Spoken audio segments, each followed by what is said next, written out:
announce at the end of the game on who those guys will be. Now, all you have to do to be able to join our giveaway here for the 1,500 Valorant points is Stitch and Do It. Asarai over here's TikTok video casting challengers week number 2 posted on the PPGL Facebook page. Post on the video on either your Facebook or your TikTok accounts with the hashtag #PPGL. Just do it. Make sure that the video is public as well so we can see it. So basically how it goes is that Asarai casts a VOD, a clip, and then he throws it over to you. You guys do your turn at it, and we're going to choose 10 lucky winners at the end of this to get 1,500 Valorant points. We're in. You guys might just be able to buy that battle pass for free. And you never know, it might be your intro to getting into shoutcasting. Because again, I did see that there was a lot of really good entries. In any case, come do it. This would be Black and Blue. 3, 2, 1. Language direct. Thank you, production, As for we that are, quick of course, little show. Anyways, I do like that we are quick little show. Anyways, I do like that we are platforms streaming here on the multiple English. We got twitch.tv/platforms here on the English. We got Filipino commentary. Facebook.com/Filipino commentary. Facebook.com/PPGL on YouTube, which you can check out at bit.ly/PPGL-YT. Which you can check out at bit.ly/commentary being on our newest social media platform, being on our newest social media platform, TikTok.com/@HelloPPGL. Yes, guys. So once again, English on Twitch, Facebook for the Filipino commentary, and on TikTok as well. YouTube for both. Do check out our socials as well, because on TikTok especially, we're posting a lot of behind the scenes and some hooligans and shenanigans over here at the VCT roster, guys, if you want to check that out. But now, let's get on and done, rather, with the funny business. Let's get the serious talking business here, as Archangel and TFO are about to get kicking underway. Map number 2 is going to be split. When we get to a third, it is going to be an Ascent. If we get to a fourth, it will be Haven and Binds, respectively. But for now, let's focus on Split. So, Split is a map that Archangel are not necessarily the hottest on, but they have had some good results on this map, as we saw recently. Let's look at the compositions here, Asarai for both teams. TFO, you're going to be having the Killjoy, the Sage, the Raze. I do like the Raze pick here, by the way. They have a Jet on Marky, and they have Zerv on the Omen. On the other side of things, Josh S. there on the Raze, the Omen on Johan, Carl with the Breach, the Killjoy on Modsky, and Ching with the Jet. Now, the thing is, I remember, especially in week 2 and week number 1, we kind of saw a lot of teams try and defer from using the Jet here on Split because of the fact that sometimes you just burn a tailwind and you hit the roof, right? There isn't so many angles where you can necessarily use her vertical mobility, but the tailwind does help in a lot of these corner situations. But the Raze definitely is a big pick, especially the Breach 2 coming in from Carl, because that really helps him clear corners blindly that they're otherwise might be difficult in doing when there's so many 50-50 angles here. I think what's kind of good about having a Jet on your team is that if you have a player that is comfy with being an anti-fragger and being on an anti-fragger that's so quick in getting these sites because of that dash, it's going to be well worth the pickup. And that's why we're seeing Ching and Marky do the same thing, because they're phenomenal anti-fraggers, to say at the least. Now, you did point out that Josh S. is going to be back on his Breach once again, which is actually, is that Josh S. or Carl that picked up the Breach? I did not clarify that. I think it might be Carl. Anyways, the Breach for Archangel will just make it so that they will be able to utilize those flashes to somebody gets blind, Ching dashes right in, gets a free kill, and that will definitely help out their case on the attacking side. We did see yesterday that some of the teams here are actually much better on attack on Split, and it was so polarizing to see that, because I always say that Split is such a defender-sided map, because if you get yourself a really good lockdown team on the defending side, it's so difficult to pierce through. But it seems like Archangel and TFO are the teams to really utilize their attacking here on Split. Now, the composition that we saw was basically mirror match, except for TFO and Archangel. Picking up for Archangel is the Breach, and for TFO it's the Sage, because of, I think, the starting rounds that they had. So that's going to be what they're going to at least be different on. Now, here we go. Game number 2. Let's get it started. Speaking of things to lock things down, the team here, they do have 2 Sentinels on them. They have the Killjoy, they have the Sage. On the other end of things, you can see here for the side of TFO, for the side of Archangel, they have the Killjoy too. So that's going to come in huge here. Marky, an opening pick to find Josh S. there with a frenzy towards Rams. He's going to hold on to it for now as they make their execute coming underway here. They do clear the site, and they will be able to plant the spike off, as the retake is going to have to happen. TFO give this one up for the meantime, but they will try and retake things back. I do like that they put Johan back at the main so that he can actually stop any lurkers or actually lurk himself.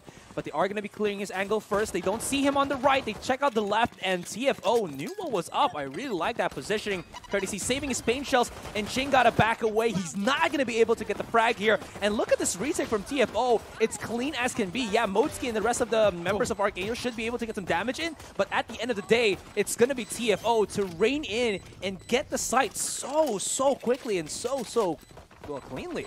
What a great retake there coming from TFO. They knew that, okay, we can't necessarily contest this. They do find an opening pick there towards ramps, and they were like, okay, you guys can take the site. Go get the plant. We have the man advantage. We can come on in afterwards and retake this. We do believe in our capability of doing so, and TFO are dead right on the money.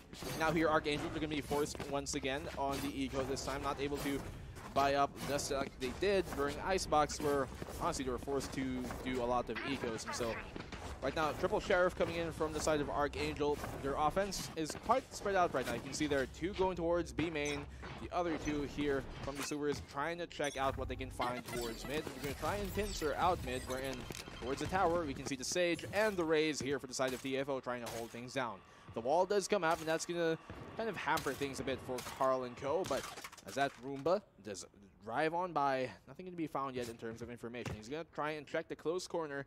Carl not finding anything just yet. He does have the right idea, though. He can definitely hear the Raze on the other edge of it, and he does see the top part of his head. So Carl going to be pushed on back by those paint shells, realizing there's a better canvas of opportunity somewhere else. It's going to be that defense from, well, TFO that will suffocate Archangel for the moment. Although those nades, those walls, and those slows being utilized make it a little bit expensive. Marky did take some damage, so he does have to get healed. That's why you're seeing his teammate get rotated immediately for that A ramp play or A ramp position, just so that they can make sure that nobody rushes right on through. But with Trix being situated on the A site, with a couple of utilities here, they should know. They won't get faked out. Still do have 3 members here on the B side. Coco's going to be first on the contact, but he has no more slow, so it's going to be all about his aim. It's going to be crucial, though, because if he does make a mistake, he will at least leave this to his own teammate to try to make something happen with. Courtesy does go down. Beautiful paranoia there, though, from Zerv, and he's going to play around the corner here. The Frenzy almost able to get the shutdown. Well, the pickup is going to be great. Motsky onto this corner, and Marky is not going to allow anybody to plant that spike down. Denied is the name of the game for TFO. A great clean defense here of the B side, just holding it down like a true Sentinels that they are here, the first order. Not letting Archangel even get a whiff of getting the spike planted down. Now the operator comes out here for the side of Marky. For the rest of AA, full rifles all around. And they're going to try and upgrade now here TFO because they know the firepower is about to come in hot for the side here of Archangel. So Archangel now is going to be their chance really to try and bring this one back going their way. If they can take this round, they can definitely string 2. That would definitely be possible. Ramp's position route right now being played by Marky here with the operator. Great shot by him to find Cheng, the opposing jet. That's a big player, the duelist opposingly being found here by Marky, and Marky is going to fall on back to the site, wherein Trix is going to try and get the trade-off in for him. Is it just me, or is TFO playing such on-point games here? There will be 1 player detained already. Coco is not going to win that duel against Johan, which will allow them to get this A side so quickly. But there should be somebody who's going to deal so much damage in the back of sight, and you know his name. It starts with 4 letters. It's Trix. Trix. Maybe would have went on for an I, but still in the end, his positioning at the back of the site, at that nice little pocket at the back of it, not checked out by Archangel. And honestly, wasn't that the issue that DR Esports had with Archangel? Archangel not kind of thinking that somebody will do the same thing against them. So Archangel, damn. Here for the side of TFO, kind of like the idea here for these teams right now is like, if it ain't broke, don't fix it. In this case, though, TFO, they've been spectacular on holding on to the sites, and when the one time that it was planted down the spike, they were very good on the retake as well. B main not going to be contested here for Archangel. They're going to be trying to crawl their way up towards mid instead. Control of that has been seized by them. Not necessarily trying to be re-aggressed, though, here for the side of TFO. And Coco finds that frag on Cheng. That's going to be huge for them. Once again, Cheng, the first one to go down for the side of Archangel. First pick going their way here, TFO. Now, even after that first pick, you're going to realize that, okay, I can give up vents right now, fall back all the way, and try and support my team. Courtesy, you can see him trying to be wary of the flash. That's why he's kind of turning around too. Josh S is going to be roaming around here. Does have the Roomba to get the information, and Josh S will find a frag in Courtesy. Marky answers back though with the operator in hand. He's going to have to go huge here because he will be able to try and make a stop. 4v3 as they try and go for this side. Marky will find a frag in Josh S. Will he find another one? Don't give him the third yet, but he is still quite low. Not able to land the follow-up shots, but he's still doing a lot here for the side of TFO. A triple going his way, given a fourth with the ghost. No, Motski lands that shot. He's been doing huge things with the Sheriff here. And another one! What a clutch from Motski! That's a second Sheriff clutch we've seen this entire series from Motski alone. 1-3, and Archangel get their first round. Archangel should not have won that. Honestly, they should not have won that. But Marky, at the very start of it, started whiffing after the skill on Josh S. He just like missed one. He looked at Johan, missed the other, and that was just basically the straight up kind of, you know, the path to defeat if you talk about it. Oh, Coco didn't even have to reposition. If he just moved maybe slightly to the left or the right, he could have dodged the headshot angle of that Sheriff. Very, very difficult, but Motski, like you said, he just does the clutches. He does it with such finesse, with such style. Maybe this time he won't be able to do it as Marky is waiting for that little push there. But Motski is gonna be he's gonna be so mad at me. I'm so sorry, Motski. Please, nobody clip that. Anyways, Archangel is now finding their strut as they strut their stuff onto the split map, looking pretty damn good as TFO start to crumble at the seams. Shoots at his feet, but gets more than just that. Josh S there, doesn't find that frag, but Motski right now, he is going to go for the frag, and Coco not able to clutch it out there in the end. To be very fair to everybody involved, if you're from the Philippines, reading it out as not Motski like Modeski does kind of seem natural in the Filipino accent of things, but it really is Motski, by the way, guys, who might be getting a bit confused in how that word goes. But otherwise, great performance by him. He is top fragging the team right now. 8 frags on him already here at round number 5. So Marky doing the same thing on the other end of things. Archangel now have a single round to go to try and tie things up here. They're going to try and split their offense right about now. They do have the Omen here all the way towards the A side for the side here of Archangel. They're trying to make their way now towards mid, wherein Courtesy is trying to hold on to it right now with their Sage as well. Still, that flashpoint is going to force him on back, and Josh S going to capitalize on that space given. Paint Trail's out to try and buy him even more space than he could take. And so Coco's going to be falling all the way back here towards the top of the stairs. Serve will get blind. Great peek there in the swing from Ching to find Zerv and capitalize on that flash coming from his teammate's breach. Now Coco, he's going to be hiding here behind the smoke, trying to use the concealment that he can as the lockdown does come into effect. The one time that TFO rushes mid is the one time that they could not hold their opponents. They're not really built for, you know, just like charging right out, especially without the help of that jet. Coco's gonna try to rush his way out on B Heaven, but still get overwhelmed. Trix, though, times his push as well to help out Coco and pins right in and look pretty good in the end. In the case, though, it's gonna be a 3 versus 4 with Marky gonna have to do big stuff, but Josh S is way too big. Josh Supreme does connect it. Oh, in 30 seconds on the timer. Plenty of time to get that spike planted down. Trix down to 30 HP. Maybe he can make this work out. Lockdown definitely out of the equation because it's going to be a wasted ult in a 3 versus 1 scenario. And he just decides we still have a spike, or we still have an operator here. Just run away with it, save it for the next round, and live to fight for another day. But just to finish what I was saying there, Black and Blue, TFO do not have a composition to challenge mid when Josh S has so many flashes. And it seems like before he was there to flash his teammates, but now he's flashed opponents. And Motski slow peeks, and Trix was like, okay, thank you. Well, he's able to find that frag going for the exits here as the spike is planted anyway, so they've committed into this round. Trix is going to try and go for this. And the good wall bang from Carl, if you knew where he is and get that one. Will he pick up the operator is the question. Archangel, do they bring it over? I don't think they Probably do. not. No, they don't. Yeah. Yep. It's kind of a bit of a hamper sometimes if you do have it on the attacking side, and so understandably so. Now, look at this. Asarai, 4 ultimates up from both teams. We can have an ultimate dump here, a vacuum of all these ultis coming in this round, possibly, because now Actually, no, never mind. It is an eco, so I don't think they're really going to commit to that unless they do find an opening pick here, TFO. If TFO do find a pick or two especially, they might just commit a few ultimates here to try and secure this round and bring the eco back coming their way. Otherwise, I think you're going to try and hold on for that for now. Now, we've seen the scoreboard a couple of times already since we've passed about 6 rounds.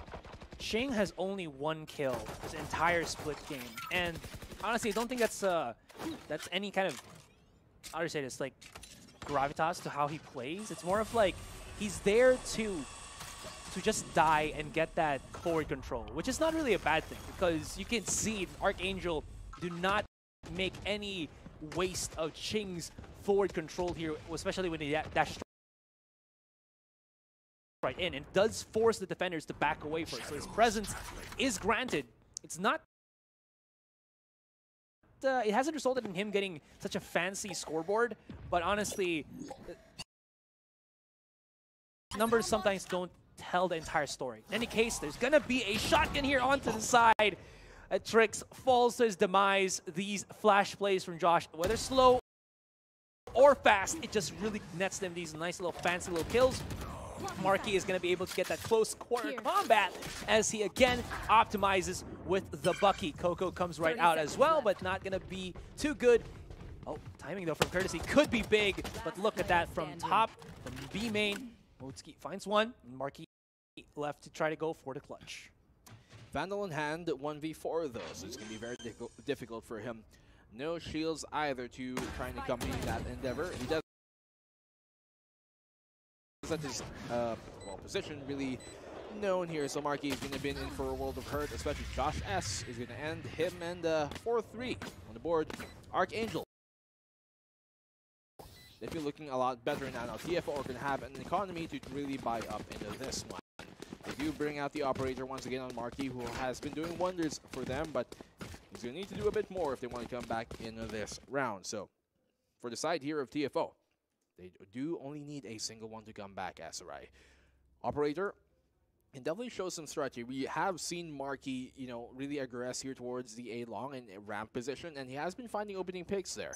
There were twice where he found Ching too, so we're going to see if he's going to be able to really convert that into a round here for TFO to try and tie things up.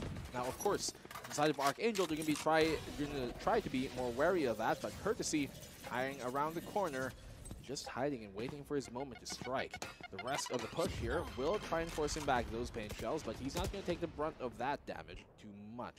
Be able to fall back, and the rest of the AA side going towards B main, you realize that, okay, we can try going towards mid instead. The A-long position held off by their Omen, and the rest of the TFO squad here also waiting for the attack to come towards B side, but A is the current one that will be under siege in just a hair. Archangel do decide to step on this trigger. Archangel has done a good job at just kind of getting that mid control, and when they go for these mains, either A or B, it hasn't really gone to their own particular way, and it kind of happens the same way once again. But Ching, okay, he's here, he's a bit alive. There's going to be the attacker Killjoy activating his ultimate. No kills will be had, only the control on the A site. They also do utilize Josh S's Showstopper to get a kill. Trix just a little bit shy of getting that head angle onto Ching, and he not almost, gets the connection. The timing on this man is just fantastic, but Josh S could deal some significant damage here as he does get control onto the A ramp, but not going to be able to get out because Coco knew what was up and leaving it only to the hands of Motzki. Can he go in, fly high, soar free? But in a 4 versus 1, not going to happen. And it seems like this Black and Blue, that main control is not the name of the game for Archangel. Whether it's B or A, it hasn't worked out. And the last 4 rounds that we've seen them take, it's always been mid, Carl, flashing in, Josh S and Ching piercing either mail or ropes, and just brute forcing their way in mid. And they're probably gonna have to do the same thing because anything else other than that, TFO got it all in the bag. Now Josh S and Ching, these two players are gonna be really the pillars of what is gonna lift the Archangel squad here over the competition.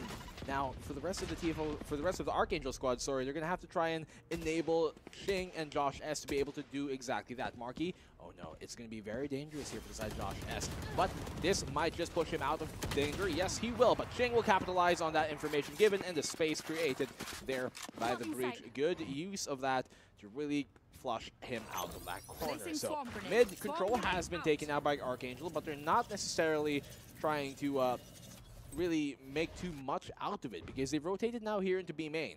Tells us that they kind of want to go for a late B split because you can see here Shing is going to be still waiting towards mid, and Josh S will find that frag on the Zerv. Yeah, Zerv was hoping that Paranoia was going to be there to help his case out. There's going to be the slow here, and Courtesy could deal some big damage if he can only get this one flying high right past him. It's going to be Josh S not going to be able to get the kill, but of course the refrag is just going to reign true. Trix will have to be coming in from top of B Heaven, but he has to deal with Carl first, which he cannot, and the attackers will win. Very close game here, but Archangel still get a slight one up. They're really able to get this mid control, and like we see Black and Blue, it is their strong lane. Anything else is no bueno for them. And TFO, they finally got their economy broken. They can still go for full buys here if they wanted to, but not everybody can have that purchase. I think they're going to try and force up just a bit here. You can see the Bucky coming out. Oh, no, they're refunded at the last second. So TFO is still trying to decide what exactly they want to do here coming into this low economy round. Seems like they want to try and stack things up, though. You can see here the double stack on the top of mid-mail. So he does find the right click to deny the Roomba from doing any more damage. Marky, though, with the Blade Storm, able to find Johan. That flash will push him out of the direction, and he's going to try and bail entirely out of it with those blast packs. Paint shells do land where he previously was, so fortunately enough for him, he does get healed up here, Courtesy as well.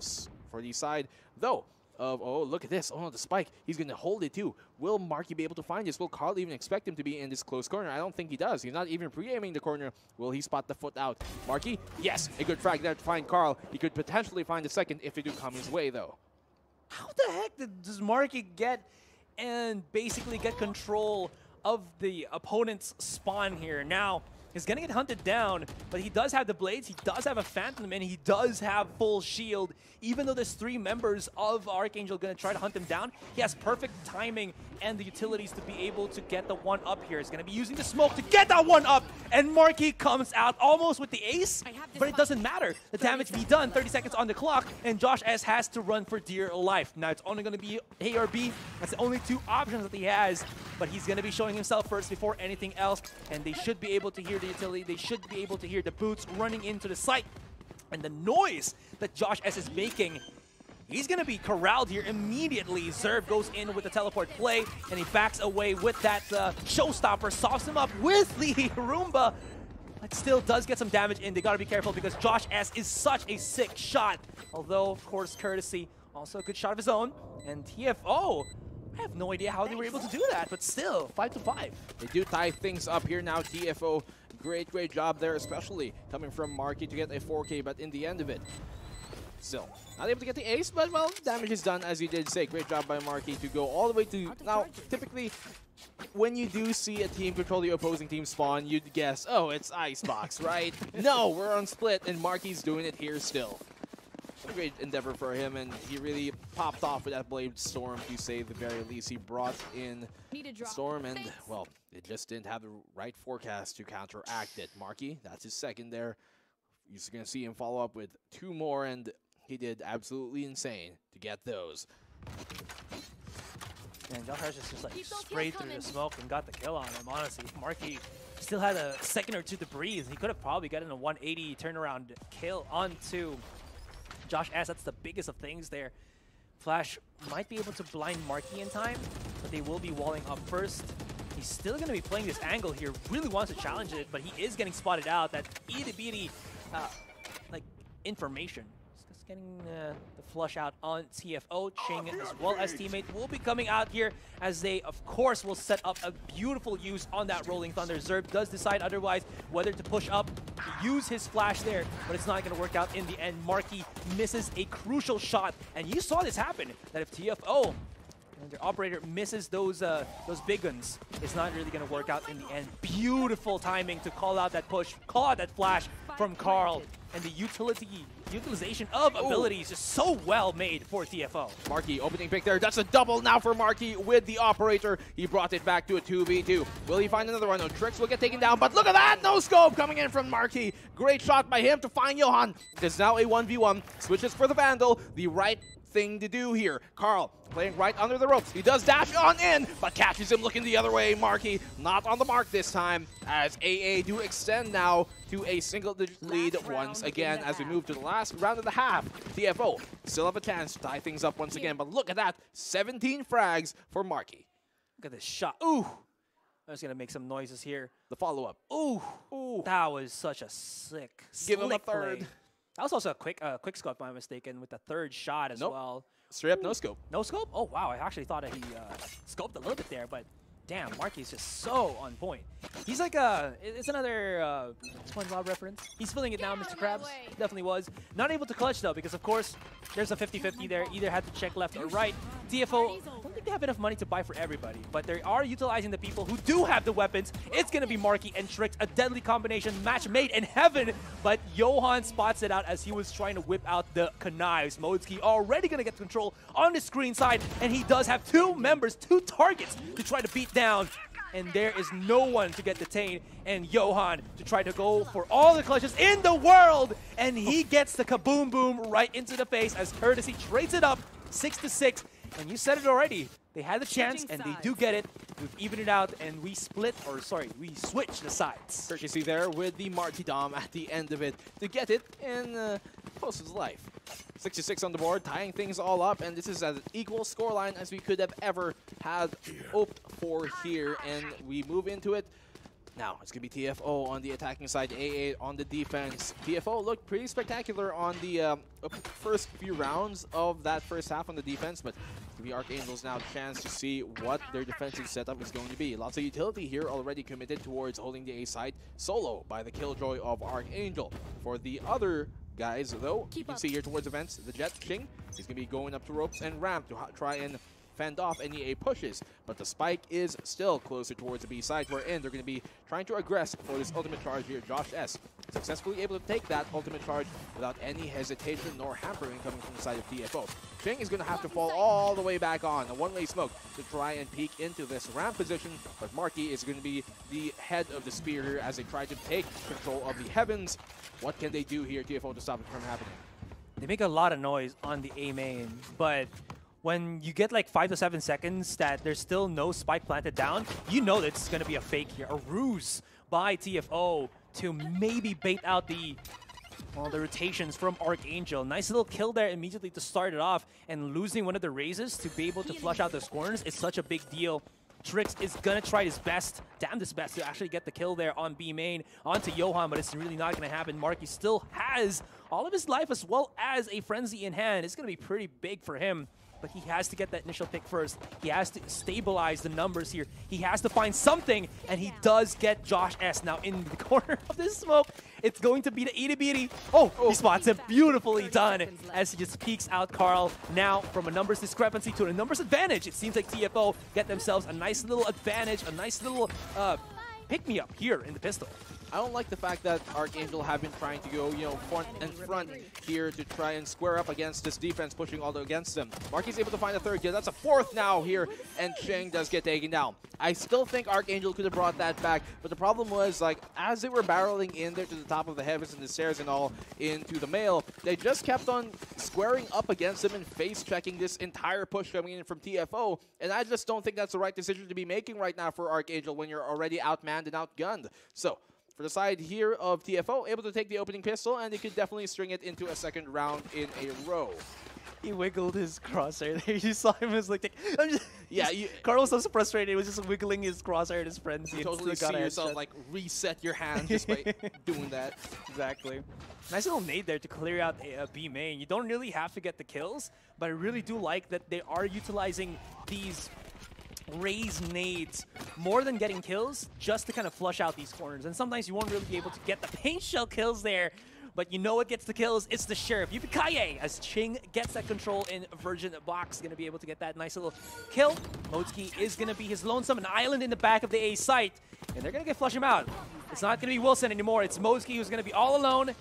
and it's going to be Marky who's going to be near the vicinity. Although, if he can press in these close quarter combats, that's what I'm talking about. It's the burst shot with the classic, and these crossfire setups from Archangel just allowing them to get the kills. And Modesky, he doesn't need his teammates to start it off. He starts it for them, and Archangel win the Thrifty. That was unfortunate, but still merited for the team. Josh S getting it down there and equalizing the score all up. Trust the process when it is with Josh S. TFO, they still can bring this back, but they do not have the economy in this round. So I think they're going to go for like a fully straight eco. If they buy a Sheriff, what? They're going to be quite dry. Frenzy's still coming out here, though. They do have Coco on the Sheriff, yes, but he can't afford any shields then because he's investing too much in his eco. Bucky also coming out there for the side of TFO, so Archangel are going to kind of be able to take a little breather here. Granted, as long as TFO don't absolutely pop off, Mosky will find the frag. Now Marky trying to push this up with a classic. He will find the frag on the Ching, not looking the right way. Takes a Spectre too, but there's no ammo in the magazine. Has to go for the reload. He does get on the site though, and they can get the spike planted down here. Although the problem is, it's dropped all the way towards main. They're gonna have to bring it back. And by the time they do get into the site, well, AA are already gonna be at the gates. That wall is, I don't know if it's a good wall or a bad wall, because it could go any other way, because it basically puts everybody of the attackers just basically on the side. They can't really get that screen control, and that just means that Archangel, if they can use these crossfire angles, it could go out well for them. But Courtesy, did he only have a classic? That's classic Courtesy for you. And it seems like TFO, this rush strategy, getting control onto A-Heaven is what they needed, is the medicine that the doctor has prescriptive for them, prescribed for them to get that one up against Archangel. What a beautiful round. Marky started, Courtesy almost finished it, and it was a beautiful take from the first order. A round, an eco round here taken by TFO, courtesy of Courtesy. 24 now on Marky, and he is on his way to drop a 30 bomb here in this half, as we're already only on the 4th round of the half. It definitely happened considering how much Marky has been popping off on that jet. Archangel though, down only a single round, but still, they can make this comeback happen. Spectre is on their hands, a bunch of SMGs. I believe there is at least one player here with a rifle, Phantom or Vandal, in the side of Archangel, so that's going to have to come into play. Marky making his way now here on the top of mid, but he's going to try and reposition, because right now he could get caught out in a world of hurt. You're going to go back down here into the sewers and try and make their way towards a main, where they're going to try their luck once more. Ching holding the top of mid, but where he really needs to be right now is go down into ropes and try and help this A defense, as the smokes is already coming his way. Marky is going to be the spear of this push right now, and so he's going to be the first one to make contact as he does come on in. Using the tailwind and the updraft to secure Modesky, not looking the right way on the site, and they have taken control of it. The spike will get planted down. No way for AA to deny this from happening, but they're going to have to wait for the retake. I just love the fact that, before any of that, Ching was able to break the wall and spot out Courtesy there. Josh S follows with the showstopper, and this SS, this ultimate, was definitely used to ultimate precision. And in case Marky is going to be here on elbow, and he really needs to hold this angle if he can, and he does. Wake up, Marky, he is! And that alarm clock is not going to be unsnoozed anymore. He has awoken, the beast is here, and TFO come in. Just a final thing to say there. I do like that both of these teams with their raises don't really use the paint shells anymore willy-nilly. They use it to break the utilities of the Killjoy, which they know is always on these default placements. You saw that the paint shells wasn't really there to clear out anybody on rafters, rather to break the nanoswarm and the alarm button, making it an easy take for either TFO or Archangel. But in this case, it was TFO and Marky capitalizing with the kill on Modesky. Good thing to point out there, Asarai. I do love the fact that they are using their utility to deny the opposing utility. The paint shells can definitely be used in more than one way here right now. Ching does pull out the Blade Storm. He's going to be crawling his way up now here. He is looking towards the way of the Omen for TFO. As Ching, he could be caught in the crossfire if he isn't careful right now. Able to back on out. Good thing for him. He does still have the tailwind to try and reaggress somewhere else, because, well, TFO are coming out the way towards the B main, but Courtesy is going to find Johan in return. Will he find a second follow-up? He could. No, it's going to be Coco to find Josh S. Behind of this smoke is going to be Carl waiting as Modesky does find Tricks. Carl, he does have the frenzy, but that can definitely steal a kill or two every now and then if they don't check his corner. And so Courtesy has to still be careful of this. Here in the back of the site, you can see Ching does have a Blade Storm. One last kunai to pull it all off. And he still gets connected by that Paranoia, but Courtesy finding that frag in the Carl with a showstopper, thus handing him the remote. Marky will find Ching, the opposing Jet, and here it is, 1-4 on the board. Archangel. It's going to be very dire for him to try and bring back. Courtesy's so angry. He's just like going into the side, gets the kill on Ching, and he's like, Ching, I'm not going to expend all my bullets on you and just show that I am the alpha male. I am the, not the alpha male, but the alpha jet in this situation. Modski does have a Vandal in hand, but I think the better option here is for him to save it up because there's 4 people. Either make it expensive or just back away because it's going to be an expensive round. You need to be able to get this Vandal into the following because you need to drop your teammates. I don't think Archangel has enough of that lost bonus. I keep saying boss bonus, but lost bonus to be able to buy their team. But that was just fantastic from TFO. Honestly, I think Archangel here have been too much eager to try to take these angles and get the one-up against TFO. And TFO, all they have to do is wait a couple of seconds, peek out, and they always win these 1v1s. It's been a problem in Icebox, and it seems like the problem has turned into a big enough wound here on Split that we've seen it multiple times, just kind of repeated. Rinse and repeat, but for TFO, they're happy with it because they're getting the rounds anyways. I mean, Archangel do have this style where they like to take duels, a lot aim duels, and it does work out typically in their favor, but right now it just isn't, and so that is one problem. Another problem is the fact that, well, Marky's on 28 frags right now, and he's absolutely popping off, so you definitely want to keep him in check. Now, that does gain them a bit of information there, the fact that it was immediately destroyed, their Room of Death. The lockdown does come on here for the attacking side, that is TFO, to try and hold off B. But as you see, it doesn't control the entirety of the site. There still is a place for the defenders to play, and Ching will get the trade-off on the market. It's a big pick, but here comes the res coming in from Coco to get him back online, thus still keeping them the man advantage. I love that. They just like charged in. They do get the 1-for-1 trade for Archangel, but in the end of the day, it's going to have to be the revive that actually just gets the numbers for TFO. Defender will have that Killjoy to use his ultimate, and will that break? No, it's not. There's going to be a couple of people, maybe even Detain. He's going to try to run away for D-Life, and it seems like it's not going to be Courtesy. It's not going to be Marky to bring it back around. Zerv! Oh my goodness, he's going to be in the corner, and he gets the damage. How did they not find him? That is such a big damage dealer for him, and still Ching was able to get Zerv. He tried to go for the Shrouded Step, but Ching saw what he was going to do, but very close for comfort there as he was detained, but nobody even bat an eyelash his positioning underneath on Raptors. Wow, I mean, that really could have gone either way there. Zerv, unfortunate for him, the Cloudburst dissipated as soon as he was about to teleport onto the other side, and Ching knew, okay, he's going to go right behind me. There's no other position for him to be going, and so Zerv could have definitely made a huge moment there, but in the end, they still do take this round here. Archangel, 2 rounds away from tying this all up. It is very doable, especially after taking that one. The forward momentum can definitely be carried on here into this round number 19, and we're going to see if that's exactly what's going to happen for the side of the Archangels. Now, Courtesy making a bit of noise here towards A main, and I think Archangel are just, I think they realize this is a fake because you're not going to be making that much noise early on and not really aggressing, so they're like, okay, let's just still wait on here.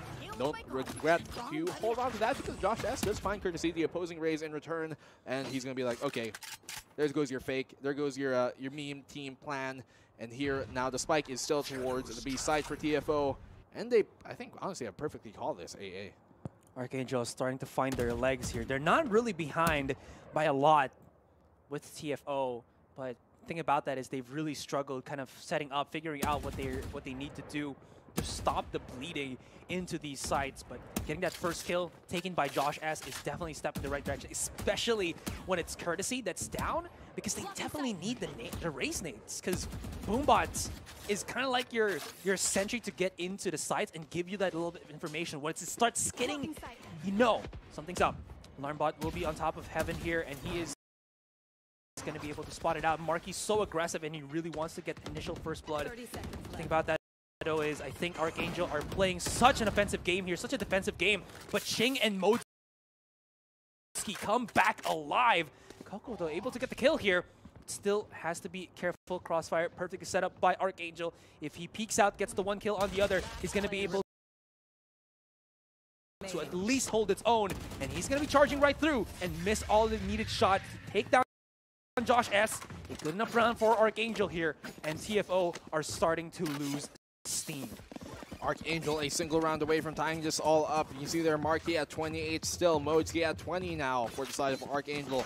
A bit more of a group effort coming in from the side of the Archangel. Carl still has yet to wake up, although he is playing on the breach. So he's playing more of a supporting role here right now, but still needs to breathe some signs of life into him if he wants to really, you know, help push his team over that hump right now. It's only a small hump though, one round away from tying it all up.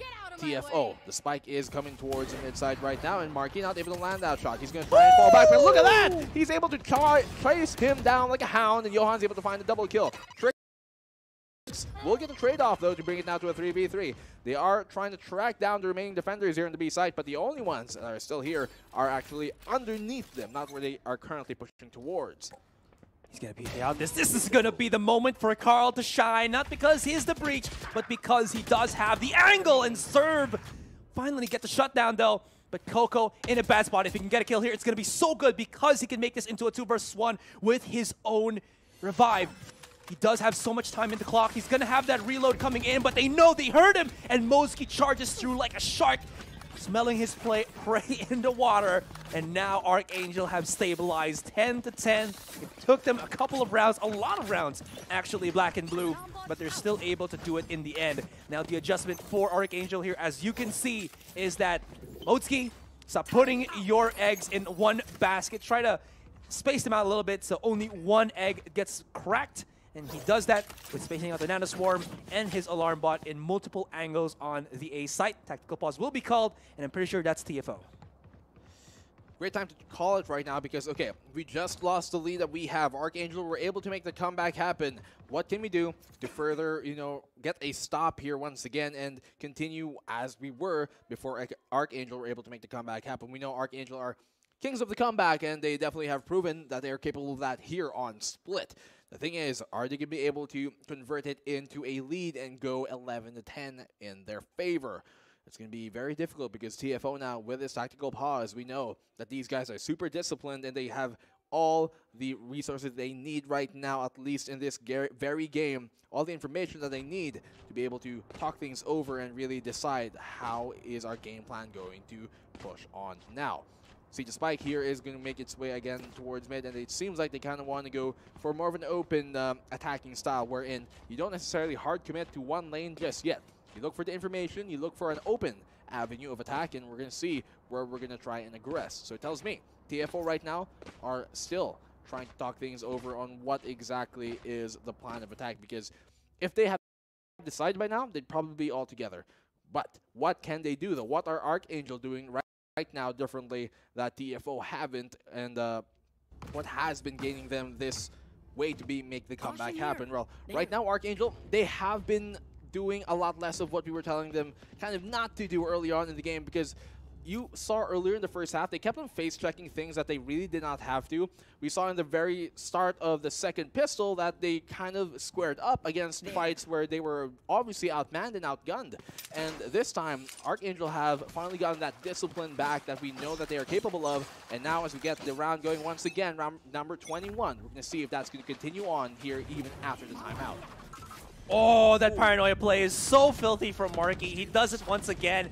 But Archangel are able to resuscitate the situation. They're going to stop it from at least allowing Marky to push in more into that B Heaven side. Although the 1-for-1 trade might actually favor the side here of TFO, as they still do have Coco with his own. They're going to be able to boost up Marky there, and they cannot get the refrag. But okay, let's go, Ching, as he charges right through with the Rolling Thunder. It's not only the Thunder, but also the lightning that comes out from Archangel as they get a nice little double ult play coming into that mid side. There is going to be casualties here and there, but Archangel still have the numbers advantage, make that into the numbers ultimate advantage, as Zerv is left to his own devices. The one up here that TFO does have is that he still has the spike. If he can get a kill, he will have his ultimate. They should be able to hear his footsteps coming in from the mid side as well.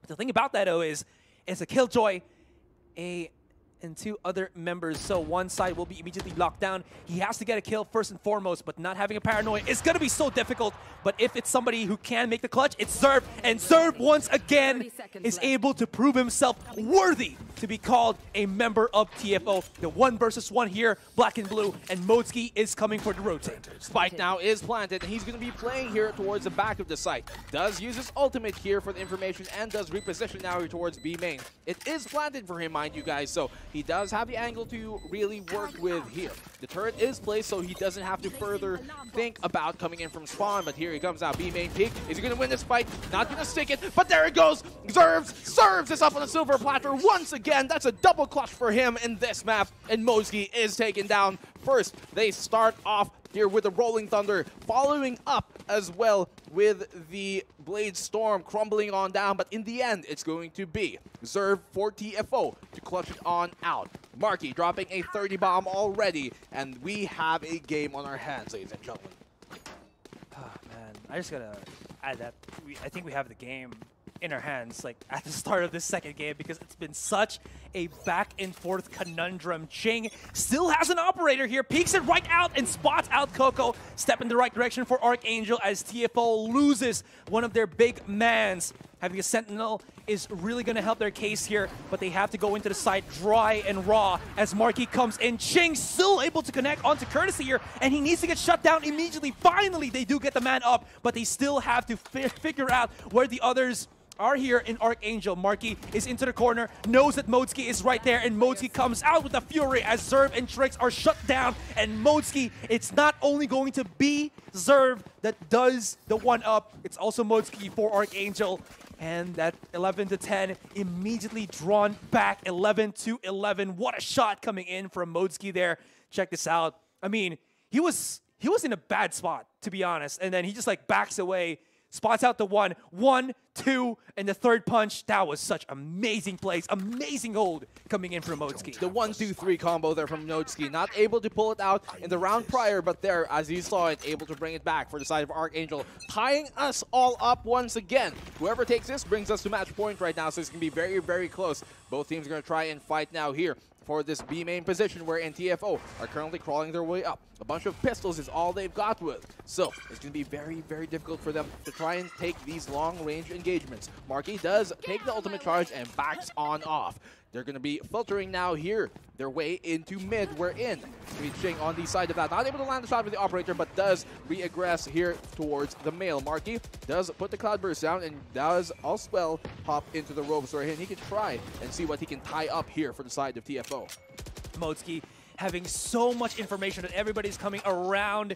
TFO, are they really going to try to go for this A take? I do like that they use the Cloudburst so that Marky will be able to pierce his way up here on A Heaven, but he doesn't find anybody else. Now that has been exuded, there will be the showstopper as well, and Courtesy is looking for a target. Come here with my Kumbaya, and they need to shut it down right now as that lockdown is about to commence. Get that detained, but Courtesy finds Modzki, denies the ultimate, and this is the chance for TFO to get this match point. They're charging it already. They will get that spike planted down, and it's all about that retake for Archangel. Here goes 3-4 on the board, and Josh S is able to start things off on Marky. They have to make the retake happen right now, Archangel. Otherwise, what? Ching is going to find the frag with a quick trade off here. Coming on Coco. It's going to be a 2-on-2 situation. Carl will find Coco in return. The Killjoy's lockdown is going to come down here. Trix is going to find that frag with a Sheriff, though. It is now a 1v1. The defuse is going to be stuck, and he does get it off. The defenders win. Archangel bring us to match point now, sticking that plant and getting the frag to cap it all off on the Trix. The lockdown, oh, it's 7 seconds. You only need, how is it? I think it's 15 seconds for the lockdown, 7 seconds for the defuse, and Trix was way too far. When Josh S saw where the lockdown was, he's like, Trix can't find me. I'm not out in the open. This spike was planted near elbow. It will take him more than the lockdown can do for at least Trix to challenge. And at the end of the day, Josh S was like, yeah, I'm not going to fake this. Pro zone fake. It's all going to be about me. And like you said here, Black and Blue, we're already at match point. This is only game number 2. And it has gone the way of the back and forth, the yin and yangs, and Ching has awoken. Ching gets the kill onto Trix, even has his ultimate, getting that cherry on top. and AA are looking to close this out. Of course, there's still a chance here for TFO, but it dwindles even further as Trix has gone down. That is their Sentinel. That's a big anti-lurk play. And of course, the Nano Swarm so good in being able to clear out these corners as well. Mind you, Blade Storm still is up here for Ching, so if he wants to turn the pace differently, he can still pull out his ultimate. They've crawled their way now in here, but Marky's going to find that frag on Johan, thus giving them an entry towards the B side, but still, they choose to go towards A, wherein the Spike is currently crawling its way as well from the main position. Now, they will be able to get a pincer and the man advantage here towards the A side. We're in the Killjoy 40 side of Archangel is going to have to hold everything back. Modski, we know what the type of glue this guy is. We know he can come in big. But will he be able to find the frag? No! Marky shutting him down. He has been going huge right now for TFO, and he's making it happen. 4-3 on the board, and they do have the man advantage. Now, Ching does have the operator on his hands, but what can he find with that when his sightlines have been concealed? He does pull out the Blade Storm now. Might be the right decision because he's going to be fighting a lot of close corners. Not able to land the shot though in Coco, and he has given his position away. The operator, not the best weapon to take in this close range engagement. They don't have to really challenge this. They only have to set up the crossfires, and he misses. Marky comes in clutch, has to back away for the moment, but the number's still in the hands of TFO, and once again, that spike is already ticking. Josh S will try to go for the Hail Mary play pass on this Satchel Charge. He gets the 1 kill, and it might be enough. OMG! Oh. But there is Courtesy with the big flankies, and they push it into the magic word. Say it with me. Overtime! There we go, overtime #1. Guys, this is the second map only, by the way, of a best of 5 here at the Grand Final VCTPH week #3. Marky at 34 frags. Modski could definitely get a 30 bomb as well here in the overtime. And him on the operator, Marky, has been huge on this jet here for the side of TFO. They would definitely not be able to make this happen without his amazing performance right now. MVP level that Marky is showing here, Asterai. Oh my goodness. It has been so difficult for both of these teams to even budge a big enough advantage for them to be comfortable. In any case, Marky's going to go for the quick peek here onto the A main, but we'll find nobody as everyone else from Archangel is playing the slow-paced game. And we'll be using that fault line to clear out on ropes here, but nobody is there anymore. Slows will be had. Coco will be using his wall to basically block the Heaven side, and Ching does get the 1-for-1 trade. Still, though, not going to be enough to allow Archangel any free reign here. Still got to be careful, though. Coco does find the angle. Ching really waiting for that one, and Marky slow re-peeks onto A main, spots out Johan, and it starts to crumble down for Archangel. They don't have any more of the big utilities. They still do have Carl with his flashes, but it's going to be very limited as they try to push in to these very small corners. Ching, if he does have a dash, it could actually work out in the end because maybe they can hit Zerv, who is in the back of the B side. But it's going to be very risky, though, as there is Coco playing a nice little angle on top of rafters. The time is ticking as they wait for the smoke to dissipate, which it does right now. About 40 seconds left on the clock, and Zerv has a paranoia ready to get them anxious. Here it comes. They're going to be short-sighted from that, and Zerv is going to filter on back here towards the pillar, where in Ching, he can dash his way. No, he's already used his dash. He doesn't have it online right now, so it's going to be huge. Zerv can find the frag here. He's going to find one. A double kill going for Zerv. Will he serve this up once again? Now, it's all going to be on Carl, and here it is. Tricks coming from above, landing down below. 13-12, they take the first round here of overtime, and we are at match point once again.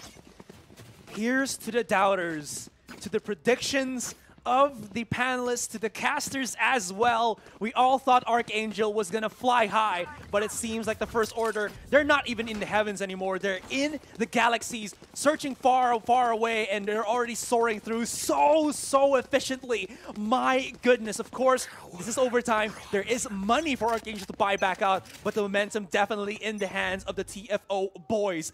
Now, thing about this, though, is they can utilize Carl to make for aggressive flash plays in mid and maybe even get the one-up kill, surprise kill on the TFO.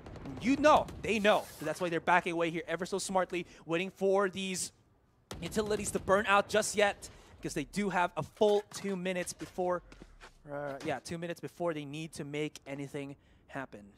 Well, Very early aggression coming in from Archangel to try and steal the mid control away from TFO. They have now regressed though and don't continue to hold it as aggressively as they did earlier on. The smoke does come here out to blackmail. Josh S is going to let that Roomba ring true. Will they deny it though? He does find information and he does get concussed here on the side of TFO rather, Marky. He is going to be walking on in here towards Mail, but will he push on through the smoke? You always got to check it, but Ching is going to find Marky. That's a big pick coming here now from Archangel. They're currently soaring high right now, but they have to go and find more, and Josh S will find the opposing raise too. They have a double-man pick now here going the way of Archangel, and this is exactly what they need to try and make this comeback happen once more. I mean, you can't really fault TFO for trying to get that mid control, but Ching as well as Josh S is just way too good with these challenges. The 2 versus 5 with the paranoia to slow them down and the 20 seconds on that clock. There's not going to be a lot of time, and there's not going to be enough forces to get this site in their hands. And we go to second overtime. We're only at game 2, and both of these teams are just not going to give us an inch. They're not going to allow anybody to claim this as quickly, as easily, as freely as they would want. And of course, all eyes now onto Archangel. They need to bring it all the way back. Still, we are on overtime, so they can keep buying up for days here. But nobody has gone and went for the risky sniper play. It's all about the rifles here. It's all about the contact. But it seems like when CFO go for that attacking side, the contact plays go to the way of Archangel. No operators coming out yet, so a blitz is what we might have right now here. The lightning war between these two teams. You can see that Ching dashes away all the way up there to the heavens, and Trix does get taken down. Certainly apt for an Angel. Modski is able to find their Marky. Good opening pick there from Modski to make it now a 3v2 situation in the favor of Archangel. Spike is planning on the A site. They have to make this retake happen right now for TFO, but they have the man disadvantage going against them. Courtesy does let his boombot out. Information gathered, yes, one towards elbow, but he does not know Ching is right here as well, ready for the crossfire. It's going to be really, really difficult because Josh S is going to go for a big enough pinch, and they don't really have the numbers and the time to make something happen. Again, this is just going to be TFO to try to rush things in. There's going to be 2 on the screens already. I believe Zerv was able to go into the side as well. This could be big, but it leaves Zerv to try to go for a full-on ace here just to allow TFO to push them to match point. But it's Archangel to say, we are here, and they only need one more. Still, this is where the difficulty lies in for TFO.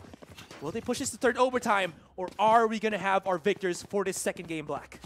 35 frags, Marky, in this game already, and TFO, this time the pressure is on them to come back here in second overtime this time. Will we go into a third Aserai, or will Archangel be able to take this series 1-1 and tie things all up and bring us into our map number 3 already? For now, though, before we get onto that, we have to focus, because TFO are going to try and bring the heat here. The spike is closer towards the B main side. They do have a flank watcher towards A main, just in case, because they know that AA might try something very funky right now. But for now, they're going to try and keep things on the down low. They're very slow with how they play here. And maybe this is allowing Archangel to kind of rotate ever so quickly. There is a lot of the members of Archangel on the A side, so if TFO gamble and try to take B, they will be just, you know, embraced by Carl and Johan, who might not be able to actually win this out. They do have all the flashes in the world to stop the onslaught for TFO, but I believe TFO is a quick enough team, a good enough team, that they should be able to make this work out in the end. They're setting it up. Paranoia as well as the nade will be thrown out, and Carl gotta be prepared. Although there has been, yeah, there is the forces of Archangel that have rotated. Marky, go look underneath you because there's somebody who's gonna shut you down. It is Carl, and he's come back alive. He's gonna have so much flashes to stop TFO from just bleeding into the site, but do they have time to actually rotate? And check this out. They've sold the fake, and Trix has gone in on Heaven and could actually get a kill on Josh S, which could stabilize and allow them to get the 1-up, but he still gets Coco, and this is not looking good. Where are they have to go here? Because there's 19 seconds on the clock, and they have lost every single advantage, every single option that they had when they went back from B main. This might just be it. 10 seconds after the clock, Zerv is going to have to put this out, but Carl will shut him down as Archangel take map number 2 in overtime number 2. Congratulations to them to tie the series all up 1-1 after a very, very hard-fought battle here on Split.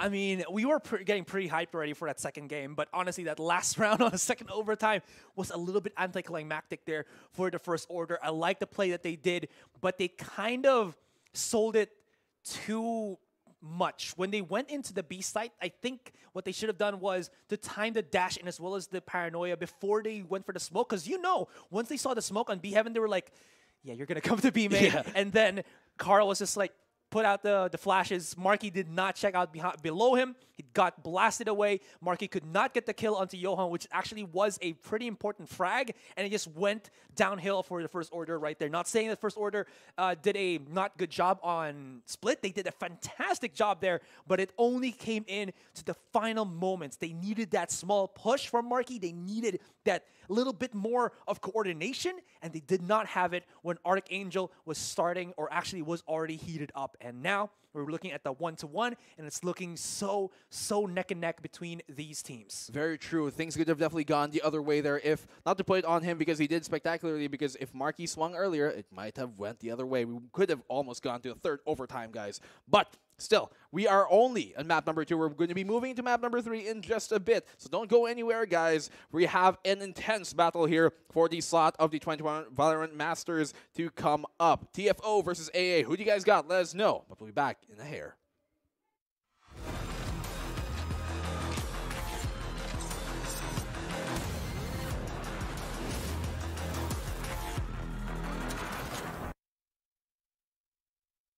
Here comes the party! Hey, I like this game.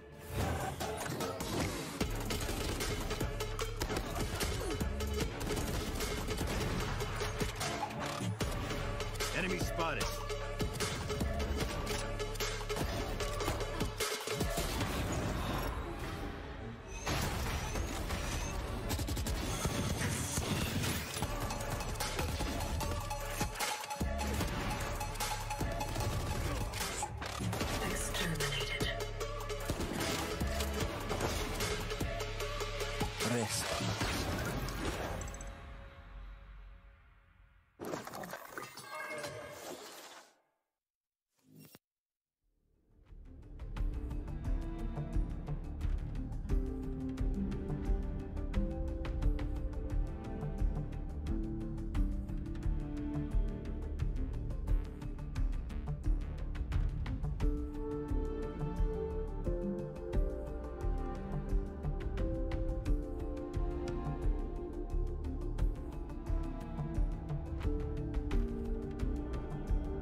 The punches don't stop, and we are not stopping. This is the grand finals between TFO and Archangel. Dax here, gonna be subbing in for Black and Blue, and Asarai gonna be, of course, still here with us. But my God, Asarai, that game number 2 could have gone either way. It looked TFO at the start, then Archangel, TFO, Archangel. I was just moving my hands like that, but in the end, endurance paid off. The shots connected, and Archangel took that second map. And now, third game, we're looking at Ascent to be our... It's not really a decider, but more of like who's going to get the one-up already, the advantage in this best-of-5 series. Honestly, it could go either way. And now we're going to be seeing, finally, I think, tricks on a duelist. Because those past 2 games, it's been Sentinels all day long for him. So having him somewhat of a more aggressive agent here that's going to be a little bit more straightforward is going to be, I think, really good for TFO. Of course, unless they do put him back on the Sentinel, but on the Sentinel, we always see him on that Reyna. So we'll see how that dynamic pairs out. But Archangel, they looked, I would say, just really good. Even though it was back and forth, they seemed very, very consistent with how they positioned along that split map. Yeah, the shots were there, and you know, guys, if you want to have your shot at the casting table, why not check out the giveaway that, of course, we've been talking about for the past week already. So it's pretty simple. It's just check out the TikTok video casting challenges week number 2 posted on the PPGL Facebook page that Asarai has lovely made. And basically, guys, the whole thing is do my job. Be me, be Black and Blue, and post the video either on your YouTube, on your Facebook rather, or TikTok account with the hashtag PPGL. Just do it. Don't forget to make the video public, because we're going to be having 10 winners, which will win 1,500 Valorant points for the day. And winners will be announced at the end of the stream, so stay tuned. Yeah, guys, like Dax said, just do it! Yeah, just do it.